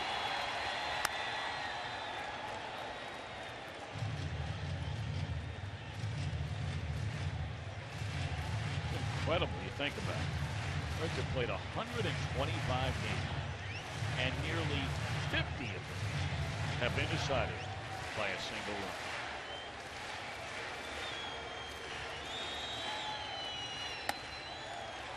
And they're loaded. Walk, single walk. Here by Hoover in the ninth. And now it's left-handed batting John Jay, who's had a good night at the plate. He singled, fly to left, singled and scored, drawn a walk, and scored the tying run on the base hit by Descalzo in the 8th. Reds had a 4-3 lead. Mike Leake could not hold it in the 7th inning last night. They had a 4-1 lead that became a 4-3 lead going into the 8th inning. And Jumbo Diaz could not hold that.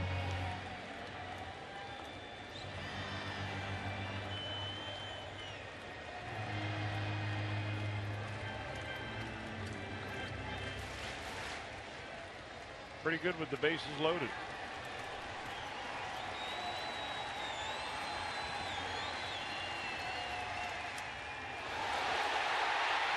That's the way this one comes to an end, as Jay is hit with a fastball on the first pitch. Hoover does not retire a batter in the bottom of the 9th inning. And the Reds have lost their 31st one-run decision of the year, 5-4 St. Louis. This will be our Miller time moment. John Jay's been hit by more pitches than any player in Major League Baseball over the last 3 years. And add another one. Lower right leg not anywhere near the plate. And J.J. Hoover has lost his 10th consecutive decision. The only pitcher on this Red staff that has more losses than he is Mike Leake.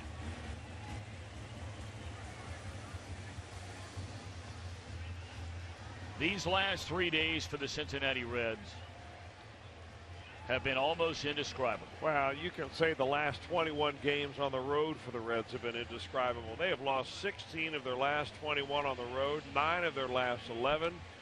And that is a bad trend as you get down to the supposed pennant stretch.